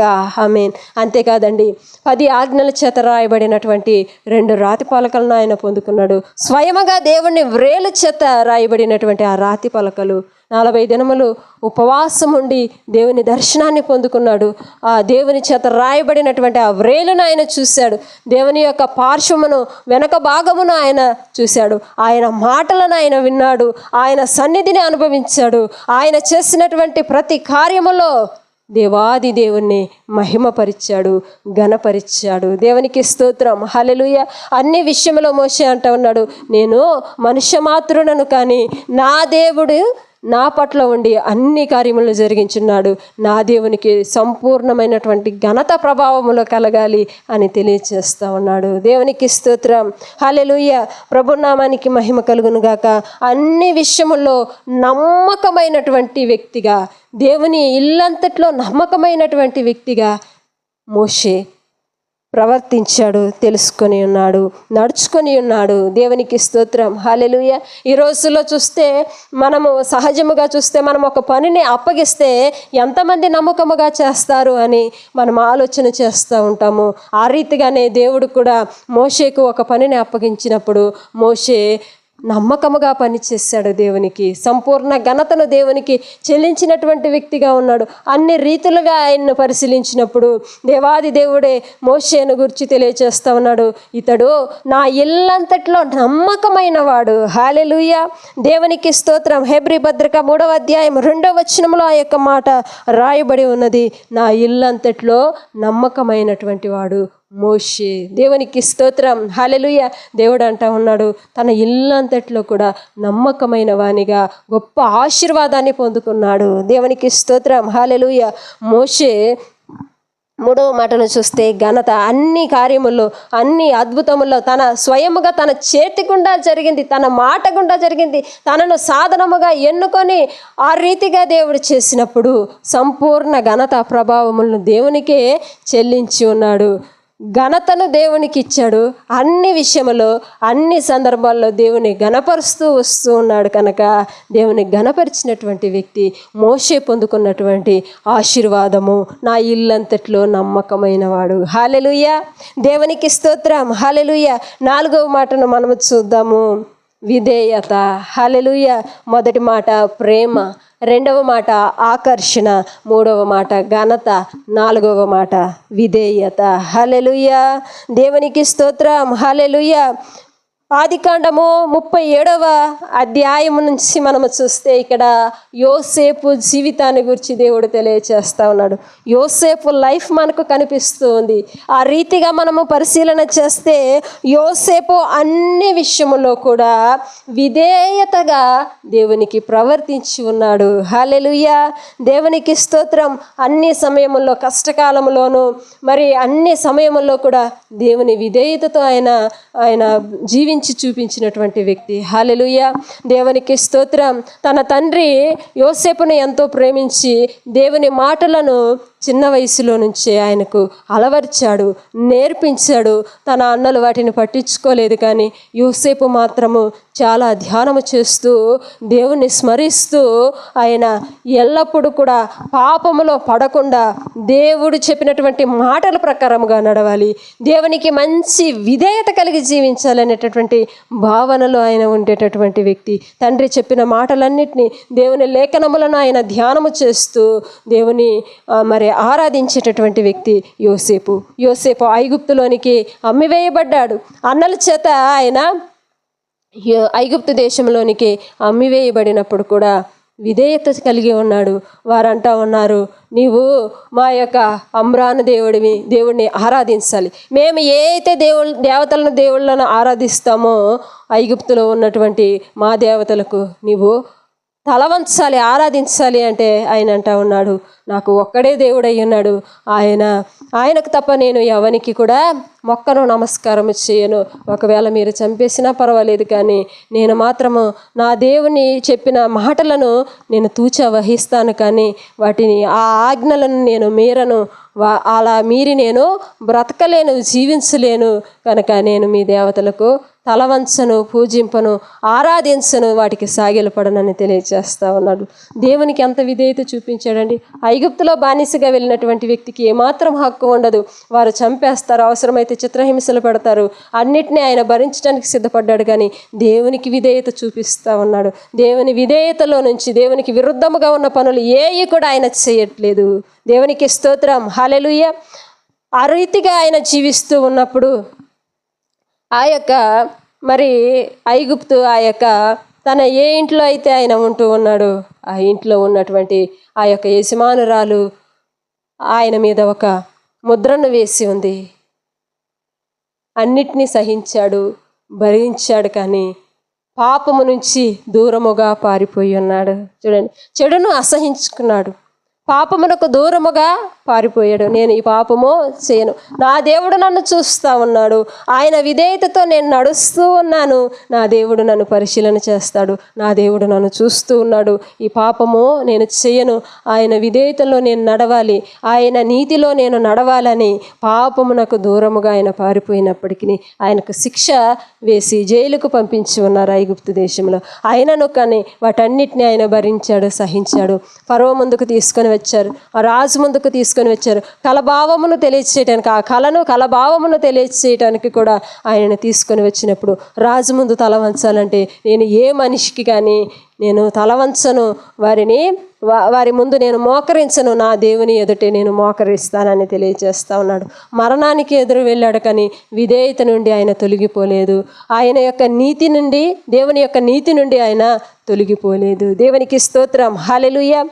దేవాది దేవుడు ఒకానొక సమయంలో ఐగుప్తునకు బానిసగా వెళ్ళినటువంటి యోసేపును ఐగుప్తునకు రాజుగా చేయాల్సినటువంటి సమయము వచ్చింది. ఐగుప్తుకు రాజు అయ్యాడు.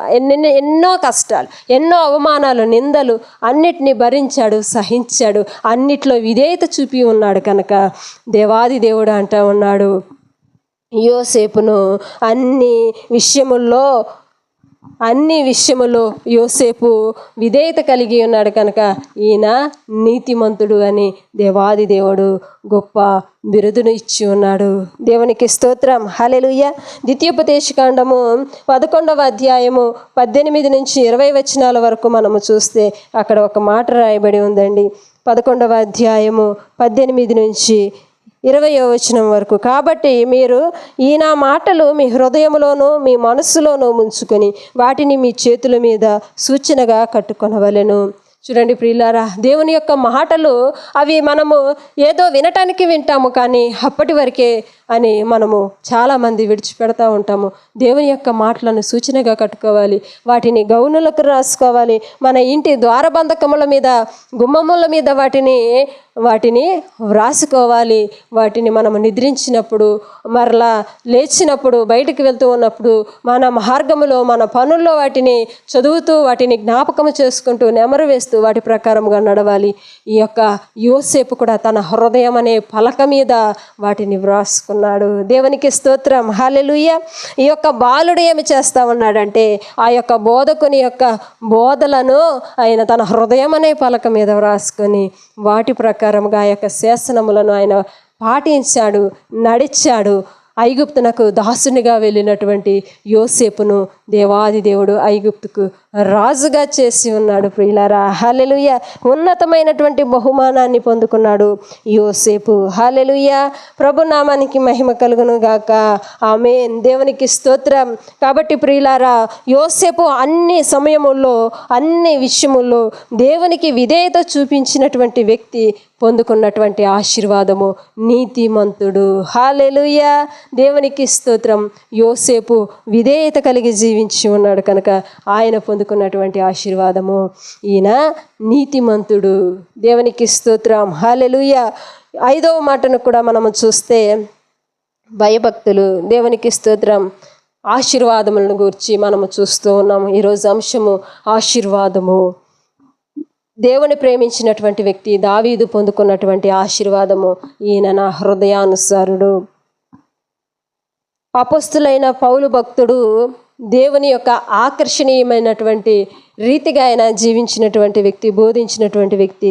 ఆయన పొందుకున్నటువంటి ఆశీర్వాదము నేను ఏర్పరచుకున్న నా సాధనము. హల్లెలూయా. 3వదిగా చూస్తే అన్ని అద్భుతముల్లో కూడా, అన్ని విషయములో, అన్ని సమయములో దేవుణ్ణే గణపరిచినటువంటి వ్యక్తి మోషే పొందుకున్నటువంటి ఆశీర్వాదం, నా ఇల్లంతట్లో నమ్మకమైన వాడు. హల్లెలూయా. 4వదిగా చూస్తే అన్ని సమయముల్లో దేవునికి విధేయత కలిగి జీవించినటువంటి వ్యక్తి యోసేపు పొందుకున్నటువంటి ఆశీర్వాదము నీతిమంతుడు. ఆమేన్. హల్లెలూయా. 5వ మాటను చూద్దాం. భయభక్తులు. యోబు గ్రంథము 1వ అధ్యాయము 1వ వచనము, అదే రీతిగా 5వ వచనాన్ని కూడా మనము చూస్తే ఇక్కడ ఒక మాట వ్రాయబడి ఉంది ప్రియులారా. ఆ యొక్క మాటలో ఏమని ఉన్నదంటే యోబు గ్రంథము 1వ అధ్యాయం. ఊజు దేశంలోనే యోబు అనే ఒక మనుషుడు ఉండెను. అతడు యథార్థవర్తనుడు, న్యాయవంతుడునై దేవుని యందు భయభక్తులు కలిగి చెడుతనమును విసర్జించిన వాడు. హల్లెలూయా. యోబు ఏ రీతిగా జీవిస్తూ ఉన్నాడంటే, ఊజు దేశంలో ఒక మనుషుడు ఉన్నాడు. ఆయన గొప్ప ధనవంతుడు. ఊజు దేశంలోనే ఒక గొప్ప ధనవంతుడైనటువంటి యొక్క యోబు భక్తుడు దేవుడంటే మిక్కిలి భయభక్తులు కలిగి ఉన్నాడు, యథార్థముగా ఉన్నాడు, న్యాయముగా నడుచుకుంటూ ఉన్నాడు. దేవుని ఎడల భయభక్తులు కలిగినటువంటి వ్యక్తి ఈ యొక్క యోబు. హల్లెలూయా. దేవునికి స్తోత్రం. హల్లెలూయా. ఈ రీతిగా ఆయన మాత్రమే కాదండి, తన బిడ్డల విషయంలో, తన కుమారుల విషయంలో, కుమార్తెల విషయంలో కూడా, ఎందుకంటే వాళ్ళు యవ్వన ప్రాయంలో ఉన్నారు. నేనైతే నా మటుకు దేవుని ఎడల భయభక్తులు కలిగి నేను జీవిస్తూ ఉన్నాను. మరి నా పిల్లల విషయం ఏమిటి? ఈ రోజుల్లో ఎంతమంది ఆలోచన చేస్తూ ఉన్నారు? తల్లిదండ్రులు అయితే చక్కగా దేవుని ఆరాధిస్తూ ఉంటారు, చర్చిలకు వెళ్తూ ఉంటారు, దేవుని సన్నిధిలో గడుపుతూ ఉంటారు. బిడ్డలను అయితే విడిచిపెడతా ఉంటారు. ఆ బిడ్డలు చూడండి ఏ రీతిగా జీవిస్తూ ఉన్నారు. ఒక్కసారైనా ఆలోచించారా? మరి యవ్వన ప్రాయంలో ఉన్నారు, ఏమైపోతూ ఉన్నారు అంటే వారే వస్తారులే అని అంటూ ఉంటారు. యోబు కూడా ఏ రీతిగా ఉన్నాడో తెలుసా? నా మటుకైతే నేను యథార్థముగా ఉన్నాను, దేవుడు అంటే భయభక్తులు కలిగి ఉన్నాను. మరి నా బిడ్డల విషయంలో ఏమిటి? వారు యవ్వన ప్రాయంలో ఉన్నారు, ఎక్కడ పాపంలో పడిపోతారో అని చెప్పి వారిని అందరినీ ఒక చోటికి తీసుకొని వచ్చి ప్రతి దినము కూడా వారి నిమిత్తము ఈయన ఏమి చేస్తూ ఉన్నాడో తెలుసా? బలిని అర్పిస్తూ ఉన్నాడు. ప్రభువా, నా బిడ్డలు ఎవరి ప్రాయంలో ఉన్నారయ్యా, తెలిసి తెలియక ఒకవేళ పాపము చేసుంటే, తప్పు చేసుంటే క్షమించు ప్రభువా, అంతేకాని వారిని విడిచిపెట్టదు. నీ భయభక్తుల్లో వారు కూడా ఎదగాలి నాయన అని చెప్పి వారి నిమిత్తం ఈయన మిక్కిలి భయభక్తులు కలిగి బిడ్డల విషయంలో కూడా అంత యథార్థముగా ఉన్నటువంటి ఆ యొక్క యోబు. దేవునికి స్తోత్రం. హల్లెలూయా. వారి వారి విందుల దినములు పూర్తి కాగా యోబు తన కుమారులు పాపము చేసి తమ హృదయములో దేవుని దూషించిరేమో అని వారిని పిలువనంపించి వారిని పవిత్రపరిచి అరుణోదయమున లేచి వారిలో ఒక్కొక్కరి నిమిత్తము దహన బలి అర్పించుచూ వచ్చును. యోబు నిత్యము అలాగూ చేయుచుండెను. 1 రోజు 2 రోజులు కాదు, నిత్యము అలాగే చేసేటటువంటి ఈ యొక్క వ్యక్తి. హల్లెలూయా. దేవునికి స్తోత్రం. అంత భయభక్తులు కలిగినటువంటి వ్యక్తి. సాతానుడు కూడా ఓర్చుకోలేకపోయాడు. ఆ రీతిగా అటు ఇటు గాలికి ఎగురుకుంటూ దేవుని యొక్క సభలోనికి వెళ్ళినప్పుడు భూలోకంలో ఉన్నటువంటి నా యొక్క భక్తుని నువ్వు చూసావా అంటే ఈమెకి ఆ యొక్క సాతానుడికి అప్పుడు గుర్తుకు వస్తుంది. ఆయన కంచెను కూడా తాకకుండా నువ్వు ప్రొటెక్షన్ చేసావు కదా, ఎందుకు ఆ రీతిగా చేసావు? అన్ని సమస్తాన్ని ఇచ్చావు, సమృద్ధిని ఇచ్చావు. భయభక్తులు చూపించకపోతే ఏమి చూపిస్తాడు? యథార్థంగా ఉండకపోతే ఏమి చూపిస్తాడు? అన్నీ పోతే ఆయనే నిన్ను దూషిస్తాడు అని ఒక సవాలును విసిరింది. ఆయన ప్రాణానికి హాని చేయదు, కానీ నీకు సమస్తాన్ని, ఆయనకు కలిగినటువంటి సమస్తం మీద నీకు అధికారాన్ని ఇస్తున్నాను, నువ్వేం చేసుకుంటావో చేసుకో, ఆయన ప్రాణానికి మాత్రం హాని చేయొద్దు అన్నప్పుడు వాటన్నిటినీ కూడా నాశనం చేస్తాడు సాతానుడు. అవన్నీ కూడా తనకున్నటువంటి సంపద, పశువులు అన్నీ కూడా కాల్చబడి చనిపోతాయి. కుమార్తెలు చనిపోతారు. సమస్తాన్ని కోల్పోయి ఒంటరిగా మిగిలిపోతాడు. భార్య కూడా దూషించి వెళ్ళిపోతుంది. ఇంత యథార్థముగా ఉన్నావు, ఇంత భయభక్తులు కలిగి ఉన్నావు కదా, నీ దేవుడు నీకు చేసింది ఇదే. చాలామంది అంటూ ఉంటారు, ఇంత భయభక్తులు కలిగి ఉంటే ఏమొచ్చింది నీకు, ఈ రీతిగానా ఉండేది అని చెప్పి అనేక మార్లు తెలియచేస్తూ ఉంటారు. ఆ రీతిగానే యోబు భార్య కూడా యోబు విషయంలో తెలియచేస్తూ ఉందండి. నీ దేవుడిని ఎక్కనైనా నమ్మకంగా ఉన్నది చాలు, భయభక్తులు చూపించింది చాలు, యథార్థంగా ఉన్నది చాలు, చేసింది చాలు. నీ దేవుడు నీకేం చేశాడో చూసావుగా, ఇప్పుడైనా బుద్ధి తెచ్చుకో, నీ దేవుడిని దూషించి విడిచిపెట్టు అని చెప్పి భర్తను దూషించి ఆయన విడిచిపెట్టి వెళ్ళిపోయింది. యోబు కన్నీళ్లు కారుస్తూ ఉన్నాడు, దేవుని స్తుతిస్తూ ఉన్నాడు. ఆయన కడుపులో భయంకరమైనటువంటి రాచపుండు పుట్టింది. ఆ యొక్క బాధను, మంటను భరించలేక బూడిదలో కూర్చొని ఆయన విలపిస్తూ ఉన్నాడు, ప్రార్థిస్తూ ఉన్నాడు. యెహోవా, ఇదంతా కూడా నీవే ఇచ్చావు కదా, తల్లి గర్భంలో నుండి నేను ఏది కూడా తీసుకొని రాలేదు, దిగంబరినై వచ్చాను, దిగంబరినయ్యే మరలా నీ దగ్గరికి వస్తాను. ఇదంతా కూడా నీవే ఇచ్చావు, నీవే తీసుకొని పోయావు, నీ నామానికి మహిమ కలుగునుగాక అన్నాడు. హల్లెలూయా. నోటి మాటతోనైనాను దేవుణ్ణి దూషించినట్లుగా లేదు. ఎందుకో తెలుసా? దేవుడు అంటే భయభక్తులు కలిగినటువంటి వ్యక్తి ఈ యొక్క యోబు. చివరి అధ్యాయంలో మనము చూస్తే దేవుడంటే భయభక్తులు కలిగినటువంటి వ్యక్తి, భయభక్తుల చేత దేవుని ఆరాధించినటువంటి వ్యక్తి, భయభక్తులతో యథార్థముగా దేవుని ఎడల ప్రవర్తించినటువంటి వ్యక్తి ఈ యొక్క యోబు పొందుకున్నటువంటి ఆశీర్వాదం ఏమిటో తెలుసా? Double blessings. దేవునికి స్తోత్రం. హల్లెలూయా. ప్రభు నామానికి మహిమ కలుగును గాక. ఇంకా చివరి అధ్యాయం 42వ అధ్యాయము 12వ వచనంలో చూస్తే యెహోవా యోబును మొదట ఆశీర్వదించినంతకంటే మరి అధికముగా ఆశీర్వదించెను. ఆమేన్. దేవునికి స్తోత్రం. హల్లెలూయా. ప్రభు నామానికి మహిమ కలుగును గాక. దేవుని ఎడల భయభక్తులు కలిగినటువంటి వ్యక్తి యోబు పొందుకున్నటువంటి ఆశీర్వాదము అధికమైన ఆశీర్వాదకుడు. దేవునికి స్తోత్రం. హల్లెలూయా. భయభక్తులు కలిగినటువంటి వ్యక్తి, దేవునికి భయభక్తులు కలిగినటువంటి వ్యక్తి యోబు పొందుకున్న ఆ యొక్క దీవెన పేరు అధికమైన ఆశీర్వాదకుడు. దేవునికి స్తోత్రం. హల్లెలూయా. ప్రభు నామానికి మహిమ కలుగును గాక. ఆమేన్. ఇంకా 6వదిగా మనము చూస్తే దేవుని ఎడల ఆనుకొనుట. దేవునికి స్తోత్రం. హల్లెలూయా. ఆనుకొనుట. Depended to God. దేవునికి స్తోత్రం. హల్లెలూయా. పరిశుద్ధ లేఖనంలో చూస్తే యాకోబు జీవితంలో అన్ని సమయములో యాకోబు దేవుని మీద ఆనుకున్నాడు. హల్లెలూయా. దేవునికి స్తోత్రం. దేవుని మీద ఆధారపడ్డాడు. హల్లెలూయా. దేవుని నామానికి మహిమ కలుగును గాక. ఆమేన్. ఆదికాండము 28వ అధ్యాయము 28వ అధ్యాయము 11 నుంచి 18 వచనాల వరకు మనము చూస్తే 28వ అధ్యాయము 11 నుంచి 18 వచనాల వరకు మనము చూస్తే ఇక్కడ దీవెనల కోసము యోసేపు పొందుకోవలసినటువంటి ఏశావు పొందుకోవలసినటువంటి ఆ యొక్క దీవెనలను ఈయన దేవుని యొక్క దీవెనలను ఆయన తీసుకుని ఉంటాడు. అయితే ఈ యొక్క తన సహోదరుడైనటువంటి ఏశావు ఆయన వెంబడిస్తూ ఉంటాడు. ఆయనను చంపాలనేటటువంటి ఉద్దేశంతో ఆయన వెంబడించినప్పుడు తల్లి ఏమి చేస్తూ ఉందంటే అక్కడి నుంచి తన కుటుంబం దగ్గరకు ఆయనను పంపించాలని ఆ యొక్క యాకోబును రిబ్కా ఏమి చేస్తూ ఉందంటే తన స్వగ్రామమైనటువంటి తన అన్నల యొద్దకు వెళ్ళమని ఆయనను పంపిస్తూ ఉంది. అయితే ఇక యాకోబు ఏమి చేస్తూ ఉన్నాడంటే ఒంటరిగా ప్రయాణం చేస్తూ ఉన్నాడు. దేవుని మీద ఆధారపడ్డాడు, ఆనుకున్నాడు. ఒక చోటికి వెళ్ళినప్పుడు చాలా రాత్రి అయిపోతూ ఉంటుంది కనుక ఆ నైట్ అక్కడ ఒక రాయిని తలగడగా చేసుకొని నిద్రపోతూ ఉంటాడు. ఆ నిద్రలో ఆకాశంలో నుంచి ఒక నిచ్చెన భూలోకానికి, ఒక కొన ఏమో భూలోకానికి, ఒక కొన ఆకాశానికి ఇట్లా నిలవబెట్టినట్లుగా ఒక నిచ్చెన ఆయనకు కనిపిస్తూ ఉంటుంది. ఆ నిచ్చెనలో నుంచి పరమలోకంలో నుంచి ఆకాశంలో నుంచి భూలోకానికి దేవదూతలు ఏమి చేస్తూ ఉంటారంటే ఎక్కుతూ దిగుతూ ఉన్నట్లుగా ఆయన ఒక కలను కంటాడు. అయితే తెల్లవారినప్పుడు ఆయన ఏం చేస్తూ ఉన్నాడంటే ఆ రాయిని తలగడగా చేసుకుని ఉన్న ఆ రాయిని తీసి నూనెను పూసి అక్కడ ప్రార్థిస్తూ ఉన్నాడు. నేను వెళ్ళే దేశములో నాకు అన్నపానముల విషయంలోను వసతి విషయంలోను నీవు నాకు తోడై ఉంటే నీవే నాకు దేవుడవై ఉంటావు. అన్ని విషయములో నన్ను ఆనుకోవాలి, నేను నీ మీదే ఆనుకొని వెళ్తూ ఉన్నానని ఆయన నిబంధన చేసి ఆ రాయిని అక్కడ నిలవబెడతా ఉంటాడు. దేవునికి స్తోత్రం. హల్లెలూయా. ప్రభునామానికి మహిమ కలుగును గాక. ఆమేన్. ఆ వచనాన్ని మనము చదివినట్లయితే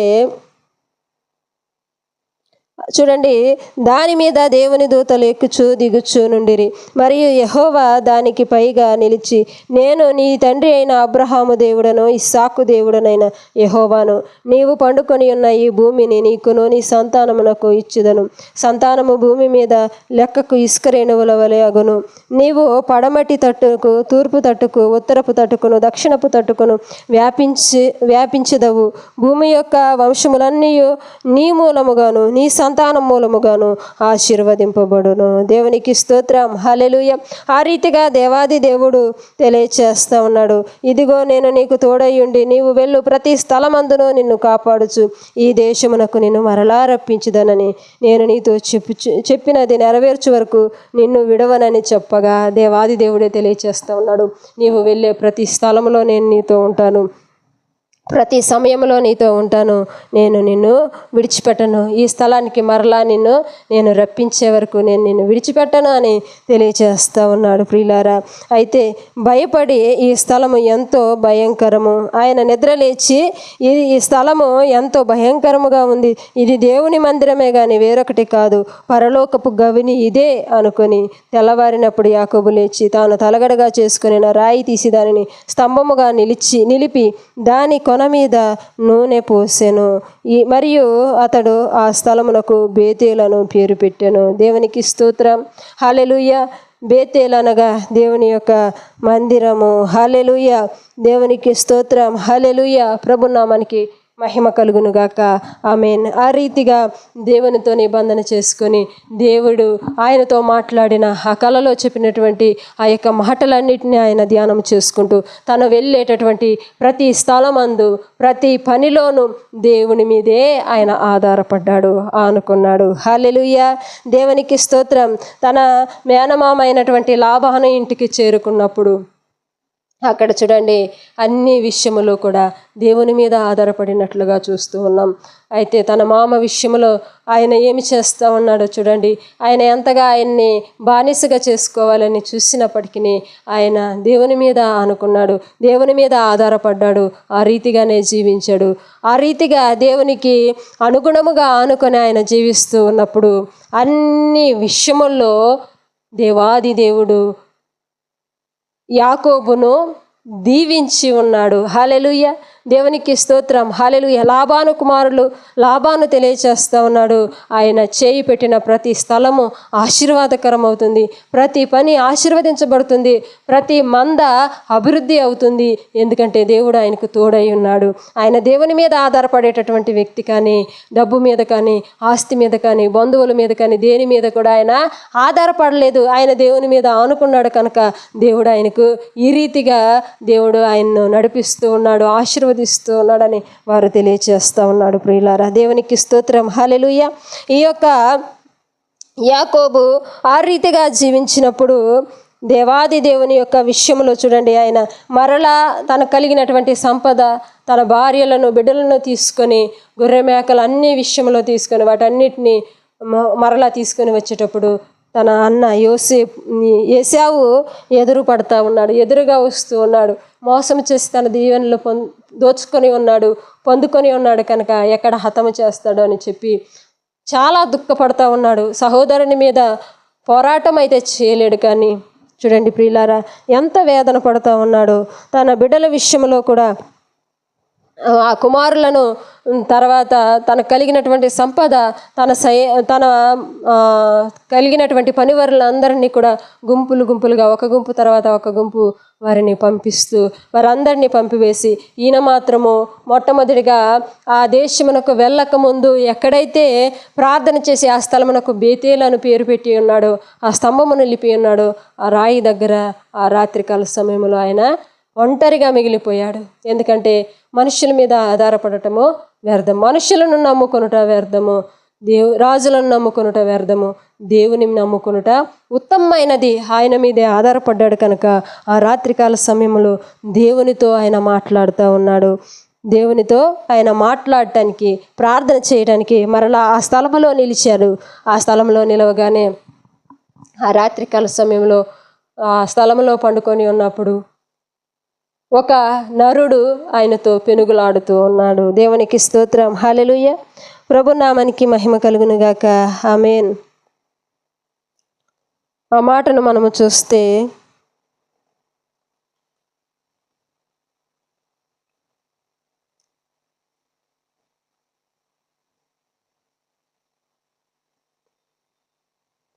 చూడండి, ఆ రీతిగా ఆయన ఉన్నప్పుడు దేవాది దేవుడు ఆయనతో ఒక మాటను తెలియచేస్తూ ఉన్నాడు. యాకోబు ఒక్కడే మిగిలిపోయాను. 24వ వచనం నుంచి చూస్తే, ఒక నరుడు తెల్లవారు వరకు అతనితో పెనుగులాడాను. తాను అతన్ని గెలవకుండా ఒకట చూచి తొడగూటిన అతన్ని కొట్టెను. అప్పుడు అతడు ఆయనతో పెనుగులాడుట వలన యాకోబు తొడ గూడు వసిలెను. ఆయన తెల్లవారుచున్నది గనక నన్ను పోనీయమనగా అతడు, నీవు నన్ను ఆశీర్వదించితేనే గాని నిన్ను పోనీయనెను. ఆయన, నీ పేరేమని అడగగా అతడు యాకోబు అని చెప్పెను. అప్పుడు ఆయన, నీవు దేవునితోనూ మనుషులతోనూ పోరాడి గెలిచితివి గనుక ఇక మీదట నీ పేరు ఇశ్రాయేలు. దేవునికి స్తోత్రం. హల్లెలూయా. దేవుని నామానికి మహిమ కలుగునుగాక. ఆమేన్. ఇశ్రాయేల్ అనగా ఏమిటో తెలుసా? దేవునితో పోరాడి గెలిచినటువంటి వాడు, పోరాడేటటువంటి వాడు, పోరాడువాడు అనే అర్థము. హల్లెలూయా. దేవునికి స్తోత్రం. అప్పుడు యాకోబు, నీ పేరు దయచేసి తెలుపమనగా, నీవు ఎందు నిమిత్తము నా పేరు అడిగితివని అక్కడ అతని ఆశీర్వదించెను. యాకోబు, నేను ముఖాముఖిగా దేవుని చూచి తిని అయినను నా ప్రాణము దక్కినని ఆ స్థలమునకు పెనూయేలు అని పేరు పెట్టెను. దేవునికి స్తోత్రం. హల్లెలూయా. దేవునితో పెనుగులాడాడు. దేవా, నీవు నన్ను ఆశీర్వదించాలి, నీ దీవెన నాకు తోడై ఉండాలి, నీ కృప నాకు తోడై ఉండాలి. నా అన్నయ్య నన్ను చంపేస్తాడు, ఆయనకు నా మీద కనికరము కలగాలి. అన్ని విషయములో ప్రార్థనలో దేవునితో పెనుగులాడాడు. దేవునితోనే ఆయన పోరాడి గెలిచాడు. దేవుని మీద ఆధారపడ్డాడు, దేవుని మీద ఆనుకున్నాడు. కాబట్టి అన్ని విషయములో ఆయన మనుషులతోనూ దేవునితో కూడా పోరాడి గెలిచాడు కనుక ఆయన పేరు ఇశ్రాయేలు అని దేవాది దేవుడే పిలిచి ఉన్నాడు. దేవునికి స్తోత్రం. హల్లెలూయా. ప్రభునామానికి మహిమ కలుగునుగాక. ఆయన ఇచ్చినటువంటి ఆ కానుకలను, ఆ మందలను, ఆ పరివారమును చూసినప్పుడు ఏశావుకు సహోదరుని మీద జాలి కలిగింది, ప్రేమ కలిగింది.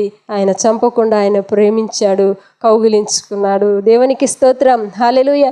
ఎలాంటి పరిస్థితులైనా, ఎలాంటి అవమానాలైనా, ఎలాంటి కష్టకాలంలోనైనా దేవుని మీద ఆధారపడినటువంటి ఈ యొక్క యాకోబు జీవితంలో యాకోబు అన్ని సమయంలో దేవుని మీద ఆనుకున్నాడు, దేవుని మీద ఆధారపడ్డాడు. అన్ని సమయముల్లో దేవునిపై ఆనుకున్న వ్యక్తి యాకోబు పొందుకున్నటువంటి ఆశీర్వాదము ఇశ్రాయేలు. దేవునికి స్తోత్రం. హల్లెలూయా. ఇశ్రాయేలు దేవునితో పోరాడి గెలిచినటువంటి వ్యక్తి. హల్లెలూయా. అంతేకాదండి, యూదా 12 గోత్రాలు ఉన్నాయి కదా, 12 గోత్రాలకు ఈ యొక్క ఇశ్రాయేలు 12 గోత్రాలకు అధిపతి. దేవునికి స్తోత్రం. ఆ యొక్క ఇశ్రాయేలు 12 గోత్రాల అధిపతి తెలియచేస్తూ ఉన్నాడు, నీ పేరు ఇశ్రాయేలు. నీవు ఉత్తరము నుంచి దక్షిణము వరకు, తూర్పు నుంచి పడమర వరకు నీ సంతానాన్ని నేను విస్తరింపచేస్తాను, ఆశీర్వదిస్తాను, అభివృద్ధి పరుస్తాను. నీవు ఇశ్రాయేలు అని పిలువబడదువు. దేవునికి స్తోత్రం. హల్లెలూయా. కాబట్టి అన్ని సమయంలో దేవుని మీద ఆధారపడ్డటువంటి, దేవుని మీద ఆనుకున్నటువంటి యాకోబు పొందుకున్నటువంటి ఆశీర్వాదము ఇశ్రాయేలు, దేవునితో పోరాడినటువంటి వాడు. ఆమేన్. హల్లెలూయా. చివరిదిగా మనము చూస్తే ఇవ్వటము. దేవునికి స్తోత్రం. హల్లెలూయా. ఈరోజు ఆశీర్వాదములోని 7 మాటలను మనము చూస్తూ ఉన్నాం. మొట్టమొదటిది ప్రేమ, రెండవది ఆకర్షణ, మూడవది ఘనత, నాలుగవది విధేయత, ఐదవది భయభక్తులు, ఆరవది ఆనుకొనుట, ఏడవది ఇవ్వటము. దేవునికి స్తోత్రం. హల్లెలూయా. ప్రభునామానికి మహిమ కలుగునుగాక. ఇవ్వటము అనగానే మనకు గుర్తుకు వచ్చేటటువంటి వ్యక్తి ఎవరో తెలుసా?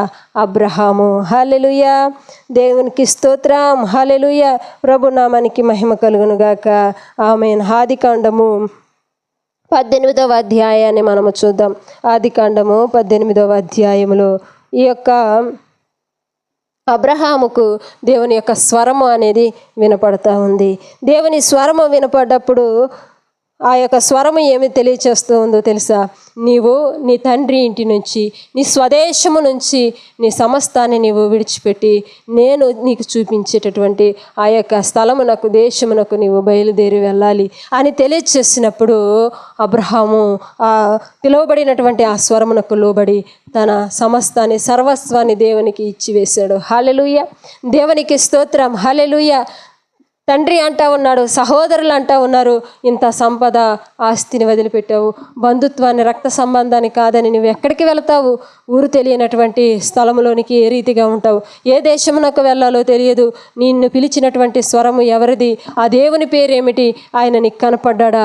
నువ్వు ఎక్కడికి వెళ్ళాలో చెప్పాడా అని వారు తెలియచేసినప్పుడు నాకు తెలియదు, కానీ నన్ను పిలిచినటువంటి ఆ స్వరానికి నేను లోబడ్డాను కనుక నా జీవితాన్ని ఆయనకు ఇచ్చి వేస్తూ ఉన్నాను. హల్లెలూయా, దేవునికి స్తోత్రం. ఆ పిలుపునకు ఆయన లోబడి తన స్వగ్రామము నుంచి, తన ఇంటి నుంచి, తన బంధువుల దగ్గర నుంచి, తండ్రి ఇంటి నుంచి బయలుదేరి వెళుతూ ఉన్నాడు అబ్రహాము. హల్లెలూయా, ప్రభు నామానికి మహిమ కలుగును గాక. ఆమేన్. అన్ని విషయములో దేవునికి ఇచ్చే రీతిగా ఉన్నాడు అబ్రహాము. హల్లెలూయా, దేవునికి స్తోత్రం. ప్రభు నామానికి మహిమ కలుగును గాక. ఆయన జీవితంలో ఎన్నో ఒడిదుడుకులను చూసినటువంటి ఈ యొక్క అబ్రహాము ఏ రీతిగా ఉన్నాడో తెలుసా? కష్టకాలంలోనూ నష్టకాలంలోనూ అన్ని విషయంలోనూ ఇతరులకు ఇచ్చే రీతిగా, దేవుని నామములో ఆయన ఇచ్చే రీతిగా ఉన్నాడు. హల్లెలూయా. లోతును కూడా వారు సొదొమ పట్టణంలో వారు జీవిస్తూ ఉన్నప్పుడు లోతును కూడా ఆ యొక్క సైన్యము వారందరూ కూడా లోతు ఉన్నటువంటి ఆ పట్టణము సొదొమను వారు ముట్టడి చేసి వారిని తీసుకుని వెళ్ళినప్పుడు యుద్ధానికి వెళ్తాడు అబ్రహాము. ఆ రీతిగా యుద్ధానికి వెళ్ళినప్పుడు ఆ యుద్ధము చేసి దేవుని మూలముగా వారు గెలిచి సహోదరునితో పాటు లోతు ఉన్నటువంటి ఆ యొక్క పట్టణం సొదొమ రాజులను కూడా మరి ఆ యొక్క పట్టణాన్ని కూడా విడిపించి వచ్చినప్పుడు నీకు ఏమి కావాలో కోరుకో అబ్రహాము, ఇంత గొప్ప సహకారం మాకు చేసావు కదా, నీ సైన్యంతో వచ్చి నీ వారితో వచ్చి మమ్మల్ని విడిపించావు, నీవు ఏమి కావాలంటే అది ఇస్తామని తెలియచేసినప్పుడు నీ సంపదలో నుంచి నేను చిల్లి గవ్వను కూడా ఆశించను, ₹1 కూడా నాకు అవసరం లేదు, ఏది కూడా నాకు అవసరం లేదు. ఎందుకంటే నా దేవుడు ఇప్పుడు నేను లేనటువంటి స్థితిలో ఉండొచ్చు, ఇప్పుడు నాకు ఏమీ లేనటువంటి స్థితిలో నేను ఉండొచ్చు, కానీ నా దేవుడు ఖచ్చితంగా నన్ను ఆశీర్వదిస్తాడు, దీవిస్తాడు. అప్పుడు ఒకవేళ నీవంటావు ఏమీ లేనటువంటి స్థితిలో అబ్రహాం ఉంటే నేను ఆయనకు సహాయం చేశాను, నేను ఇచ్చినటువంటి ఆ సహాయముతోనే, నేను ఇచ్చినటువంటి ఆ ధనముతోనే, ఆ సంపాదనతోనే ఆయన ఇంత ఆశీర్వాదం పొందుకున్నాడు, ఆయన అభివృద్ధి పరుచుకున్నాడని నువ్వు తెలియచేస్తావు. ఆ పేరు నాకు అవసరం లేదు, నా దేవుడే నన్ను హెచ్చిస్తాడు, నీ సంపదలో నుంచి నాకు ఏమీ కూడా అవసరం లేదని ఆయన తెలియచేస్తూ ఉన్నాడు. ఇతరులకు ఇచ్చేటటువంటి వ్యక్తిగా ఉన్నాడు అబ్రహాము. హల్లెలూయా. అది సహాయమే కావచ్చు, ఇంకా ఏదైనా కావచ్చు. ఎలీయాజరును కూడా ఆయన విడిపించాడు. తన యొక్క ఐగుప్తు సైన్యం దగ్గర నుంచి, ఆ యొక్క యజమానుని దగ్గర నుంచి ఆయనకి ఇవ్వవలసినటువంటి రుసుము, ఆ యొక్క ధనం ఎంతైతే ఉందో ఆయన చెల్లించి ఆయన బానిసత్వం నుంచి ఆయనను విడిపించాడు ఎలీయాజరును. దేవునికి స్తోత్రం. హల్లెలూయా. అందరికీ సహాయం చేస్తూ ఇచ్చేటటువంటి గుణాన్ని అవలంబించుకున్నటువంటి వ్యక్తి ఈ యొక్క అబ్రహాము. దేవునికి స్తోత్రం. హల్లెలూయా. అన్ని విషయంలో దేవునికి ఇవ్వటము మాత్రమే ఆయనకు తెలుసు. దేవునికి స్తోత్రం. అదే రీతిగా ఈయన ఎరగకనే దేవదూతలకు కూడా మరి ఆతిథ్యము చేసి ఉన్నాడు, అన్నపానములు ఇచ్చినట్లుగా మనము చూస్తూ ఉన్నాము. మమ్రే దగ్గరనున్న సింధూర వనములో అబ్రహాము ఎండవేళ గుడారపు ద్వారము దగ్గర కూర్చుని ఉన్నప్పుడు యెహోవా అతనికి కనబడెను. అతడు కన్నులెత్తి చూచినప్పుడు 3 మనుషులు అతని ఎదుట నిలువబడి ఉండిరి. వాడు వారిని చూచి గుడారపు వాకిటి నుండి వారిని ఎదుర్కొనుటకు పరిగెత్తి నేలమటుకు వంగి, ప్రభువా, నీ కటాక్షము నా మీద నున్న ఎడల ఇప్పుడు నీ దాసుడును దాటిపోవద్దు, నేను కొంచెము నీళ్లు తెప్పించుదను, దయచేసి కాలు కడుక్కొనుము, ఈ చెట్టు క్రింద అలసట తీర్చుకొనుము, కొంచెం ఆహారం తెచ్చిదను, మీ ప్రాణమును బలపరుచుకొనుడి, తర్వాత మీరు వెళ్ళవచ్చునని ఆయన తెలియజేస్తూ ఉన్నాడు. ఆ రీతిగా దేవదూతలకు దేవునికి ఆయన ఆతిథ్యం ఇచ్చాడు, నీళ్ళిచ్చాడు, మంచి భోజనం పెట్టాడు, సేద తీర్చడానికి ఆయన ఆ రోజు వసతిని ఇచ్చాడు. తన హృదయాన్ని ఆయనకు ఇచ్చివేసినటువంటి అబ్రహాము. దేవునికి స్తోత్రం. హల్లెలూయా. అన్ని రీతిలుగా ఆ రీతిగా ఆయన దేవునికి ఇచ్చే రీతిగా ఉన్నాడు కాబట్టి అబ్రహాము అన్ని విషయంలో మరి ఆయనకున్నటువంటి కొరతలన్నిటిని తీసివేసి డబుల్ బ్లెస్సింగ్స్ అనేవి దేవాది దేవుడు ఆయనకు ఇచ్చినట్లుగా మనము చూస్తూ ఉన్నాం. సంతానము లేనివాడిగా ఉన్నప్పుడు అబ్రహామును దీవించాడు. దేవాది దేవుడు ఆయన ఇచ్చినటువంటి ఆతిథ్యమును వారు భుజించినప్పుడు నీకు ఒక కుమారుని ఇస్తాను, వాగ్దాన పుత్రుడు ఇస్సాకును నీవు కందువు అని వారు వాగ్దానము చేసి కుమారుని అనుగ్రహించారు. దేవునికి స్తోత్రం, హల్లెలూయా. మరలా ఆ రీతిగా ఉన్నప్పుడు ఆ కుమారుడు ఎదుగుచూ ఉన్నటువంటి ఆ సమయంలో తన కుమారుని ఎడల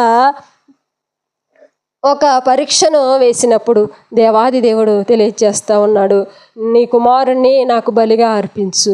అబ్రహాము, నీవెంతో ప్రేమించి మరి లేక పుట్టినటువంటి ఆ యొక్క కుమారుని ఎడల నీవు ఎంతో ప్రేమను చూపిస్తూ ఉన్నావు కదా, నీ కుమారుని నాకు బలిగా ఇవ్వమని అడిగినప్పుడు అబ్రహాము ఏమి చేస్తూ ఉన్నాడో తెలుసా? ఇస్సాకును బలి ఇవ్వటానికి ఆయన సిద్ధపడ్డాడు. దేవునికి స్తోత్రం, హల్లెలూయా. ఈ పరీక్షలో అబ్రహాం ఏమి చేస్తాడు?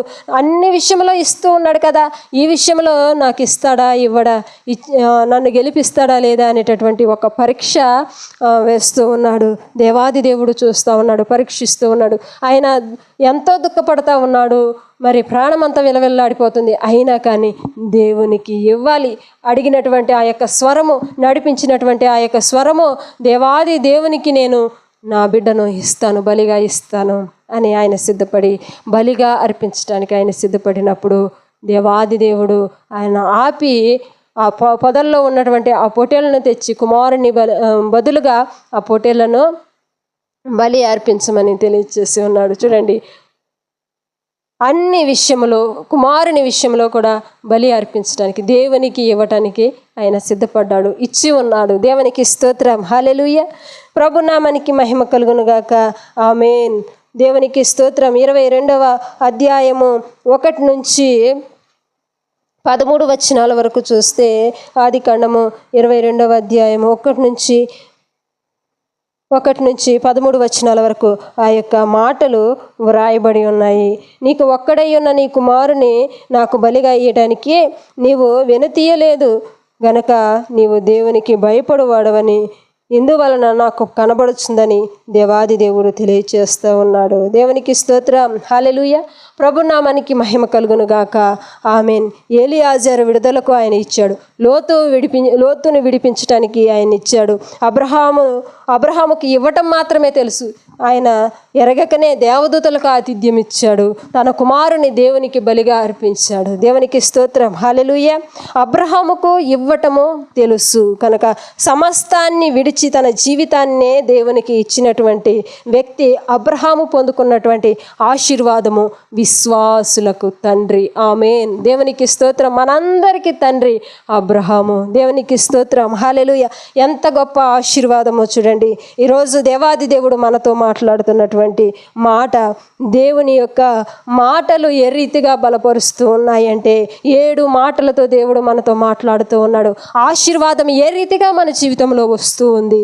ఆశీర్వాదము ఈరోజు అంశము ఆశీర్వాదము పరిశుద్ధ లేఖనములో చూస్తే అనేక మంది భక్తులు మనకు కనిపిస్తూ ఉన్నారు. దేవుని యొద్ద నుండి ఆశీర్వాదాన్ని పొందుకున్నటువంటి వ్యక్తులు మనకు కనిపిస్తూ ఉన్నారు. మొట్టమొదటిగా మనము దావీదును మనము చూసాము. ప్రేమ, మొదటి మాట ప్రేమ అనగా దావీదు, దేవుని ప్రేమించినటువంటి దావీదు పొందుకున్నటువంటి ఆశీర్వాదము నా హృదయానుసారుడు. రెండవదిగా మనము చూసాము ఆకర్షణ. అన్ని సమయములో ప్రభువు విషయములో ఆకర్షించేటటువంటి వ్యక్తి అపోస్తులైన పౌలు పొందుకున్నటువంటి ఆశీర్వాదము, నేను ఏర్పరచుకున్నటువంటి నా సాధనము. దేవునికి స్తోత్రం, హల్లెలూయా. మూడవదిగా చూస్తే అన్ని కార్యముల్లో అన్ని సమయముల్లో దేవుణ్ణే గణపరిచినటువంటి వ్యక్తి మోషే పొందుకున్నటువంటి ఆశీర్వాదం, నా ఇల్లంతట్లో నమ్మకమైన వాడు. నాలుగవదిగా చూస్తే యోసేపు అన్ని సమయములో అన్ని విషయములో కష్టకాలములోను నష్టకాలంలో కూడా పరదేశములో కూడా దేవునికి విధేయత చూపి ఆయన పొందుకున్నటువంటి ఆశీర్వాదము నీతిమంతుడు. ఆమేన్, హల్లెలూయా. ఐదవదిగా చూస్తే దీన స్థితిలోనూ సంపన్న స్థితిలో కూడా దేవుని ఎడల భయభక్తులు కలిగినటువంటి వ్యక్తి పొందుకున్నటువంటి ఆశీర్వాదము అధికమైన ఆశీర్వాదకుడు. ఆరవదిగా చూస్తే అన్ని సమయముల్లోనూ ఎలాంటి పరిస్థితులు ఎదురైనా ఆయన యాకోబు దేవునిపై ఆనుకొని, దేవుని మీద ఆనుకొని ఆయన నడిచినటువంటి వ్యక్తి, ఆయన పొందుకున్నటువంటి ఆశీర్వాదము. ఇశ్రాయేలు, దేవునికి స్తోత్రం, ఇశ్రాయేలనగా దేవునితో పోరాడి గెలిచినటువంటి వ్యక్తి, నాతో పోరాడి గెలిచినటువంటి వ్యక్తి అని దేవాది దేవుడు తెలియజేస్తూ ఉన్నాడు. 7వదిగా చూస్తే ఇవ్వడము. అబ్రహాము సమస్తాన్ని విడిచి తన జీవితాన్నే ఇచ్చివేసినటువంటి అబ్రహాం పొందుకున్నటువంటి ఆశీర్వాదం, విశ్వాసులకు తండ్రి. ఆమేన్. దేవునికి స్తోత్రం, హల్లెలూయా. ఈరోజు మన జీవితంలో ఆశీర్వాదం ఏ రీతిగా వస్తుంది? దేవుని ప్రేమించటం వలన మనం ఆశీర్వదించబడతాము. దేవుని ఎడల, ఆయన బోధల యందు, ఆయన మాటల యందు ప్రజలను ఆకర్షించాలి, రక్షణలోనికి నడిపించటం వలన మనము ఆశీర్వాదం పొందుతాము. అన్ని విషయంలో నీకు సంపాదన ఉండొచ్చు, డబ్బు ఉండొచ్చు, విద్య ఉండొచ్చు, అందం ఉండొచ్చు, ఆస్తి ఉండొచ్చు, అన్ని విషయములో కూడా నీకు నానా విధములైనటువంటి కృపావరములు కలిగినటువంటి అద్భుతములు చేసేటటువంటి శక్తి నీకు ఉండొచ్చు, కానీ దేవుణ్ణే గణపరచాలి. మోషే గణపరిచాడు, ఆయన పొందుకున్నాడు ఆశీర్వాదాన్ని. అన్ని విషయములో దేవునికి ఘనత చెల్లించాలి. ఆ ఘనత చెల్లించడం వలన మనము ఆశీర్వాదించబడతాము. అదే రీతిగా అన్ని సమయంలోనూ పాపము రావచ్చు. పాపము అనేది మన జీవితంలో, పాపము చేయాల్సినటువంటి సిచ్యువేషన్స్ అనేవి వచ్చినప్పటికీ దేవునికి విధేయత చూపినప్పుడు మనం ఆశీర్వదించబడతాము. యోసేపు వలె ఆ రీతిగా భయభక్తులు కలిగి జీవించాలి. దేవుని ఎడల భయభక్తులు కలిగి జీవించడం వలన రెట్టింపు ఆశీర్వాదానికి మనల్ని దేవుడు హెచ్చిస్తాడు. అంతేకాదండి, అన్ని సమయంలో యెహోవాను ఆశ్రయించాలి. రాజులను నమ్ముకొనొద్దు, మనుషులను నమ్ముకొనొద్దు.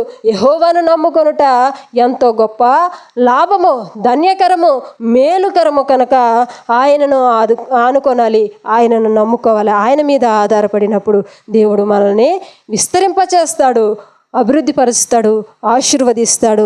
ఆ రీతిగానే యాకోబును కూడా విస్తరింపచేశాడు.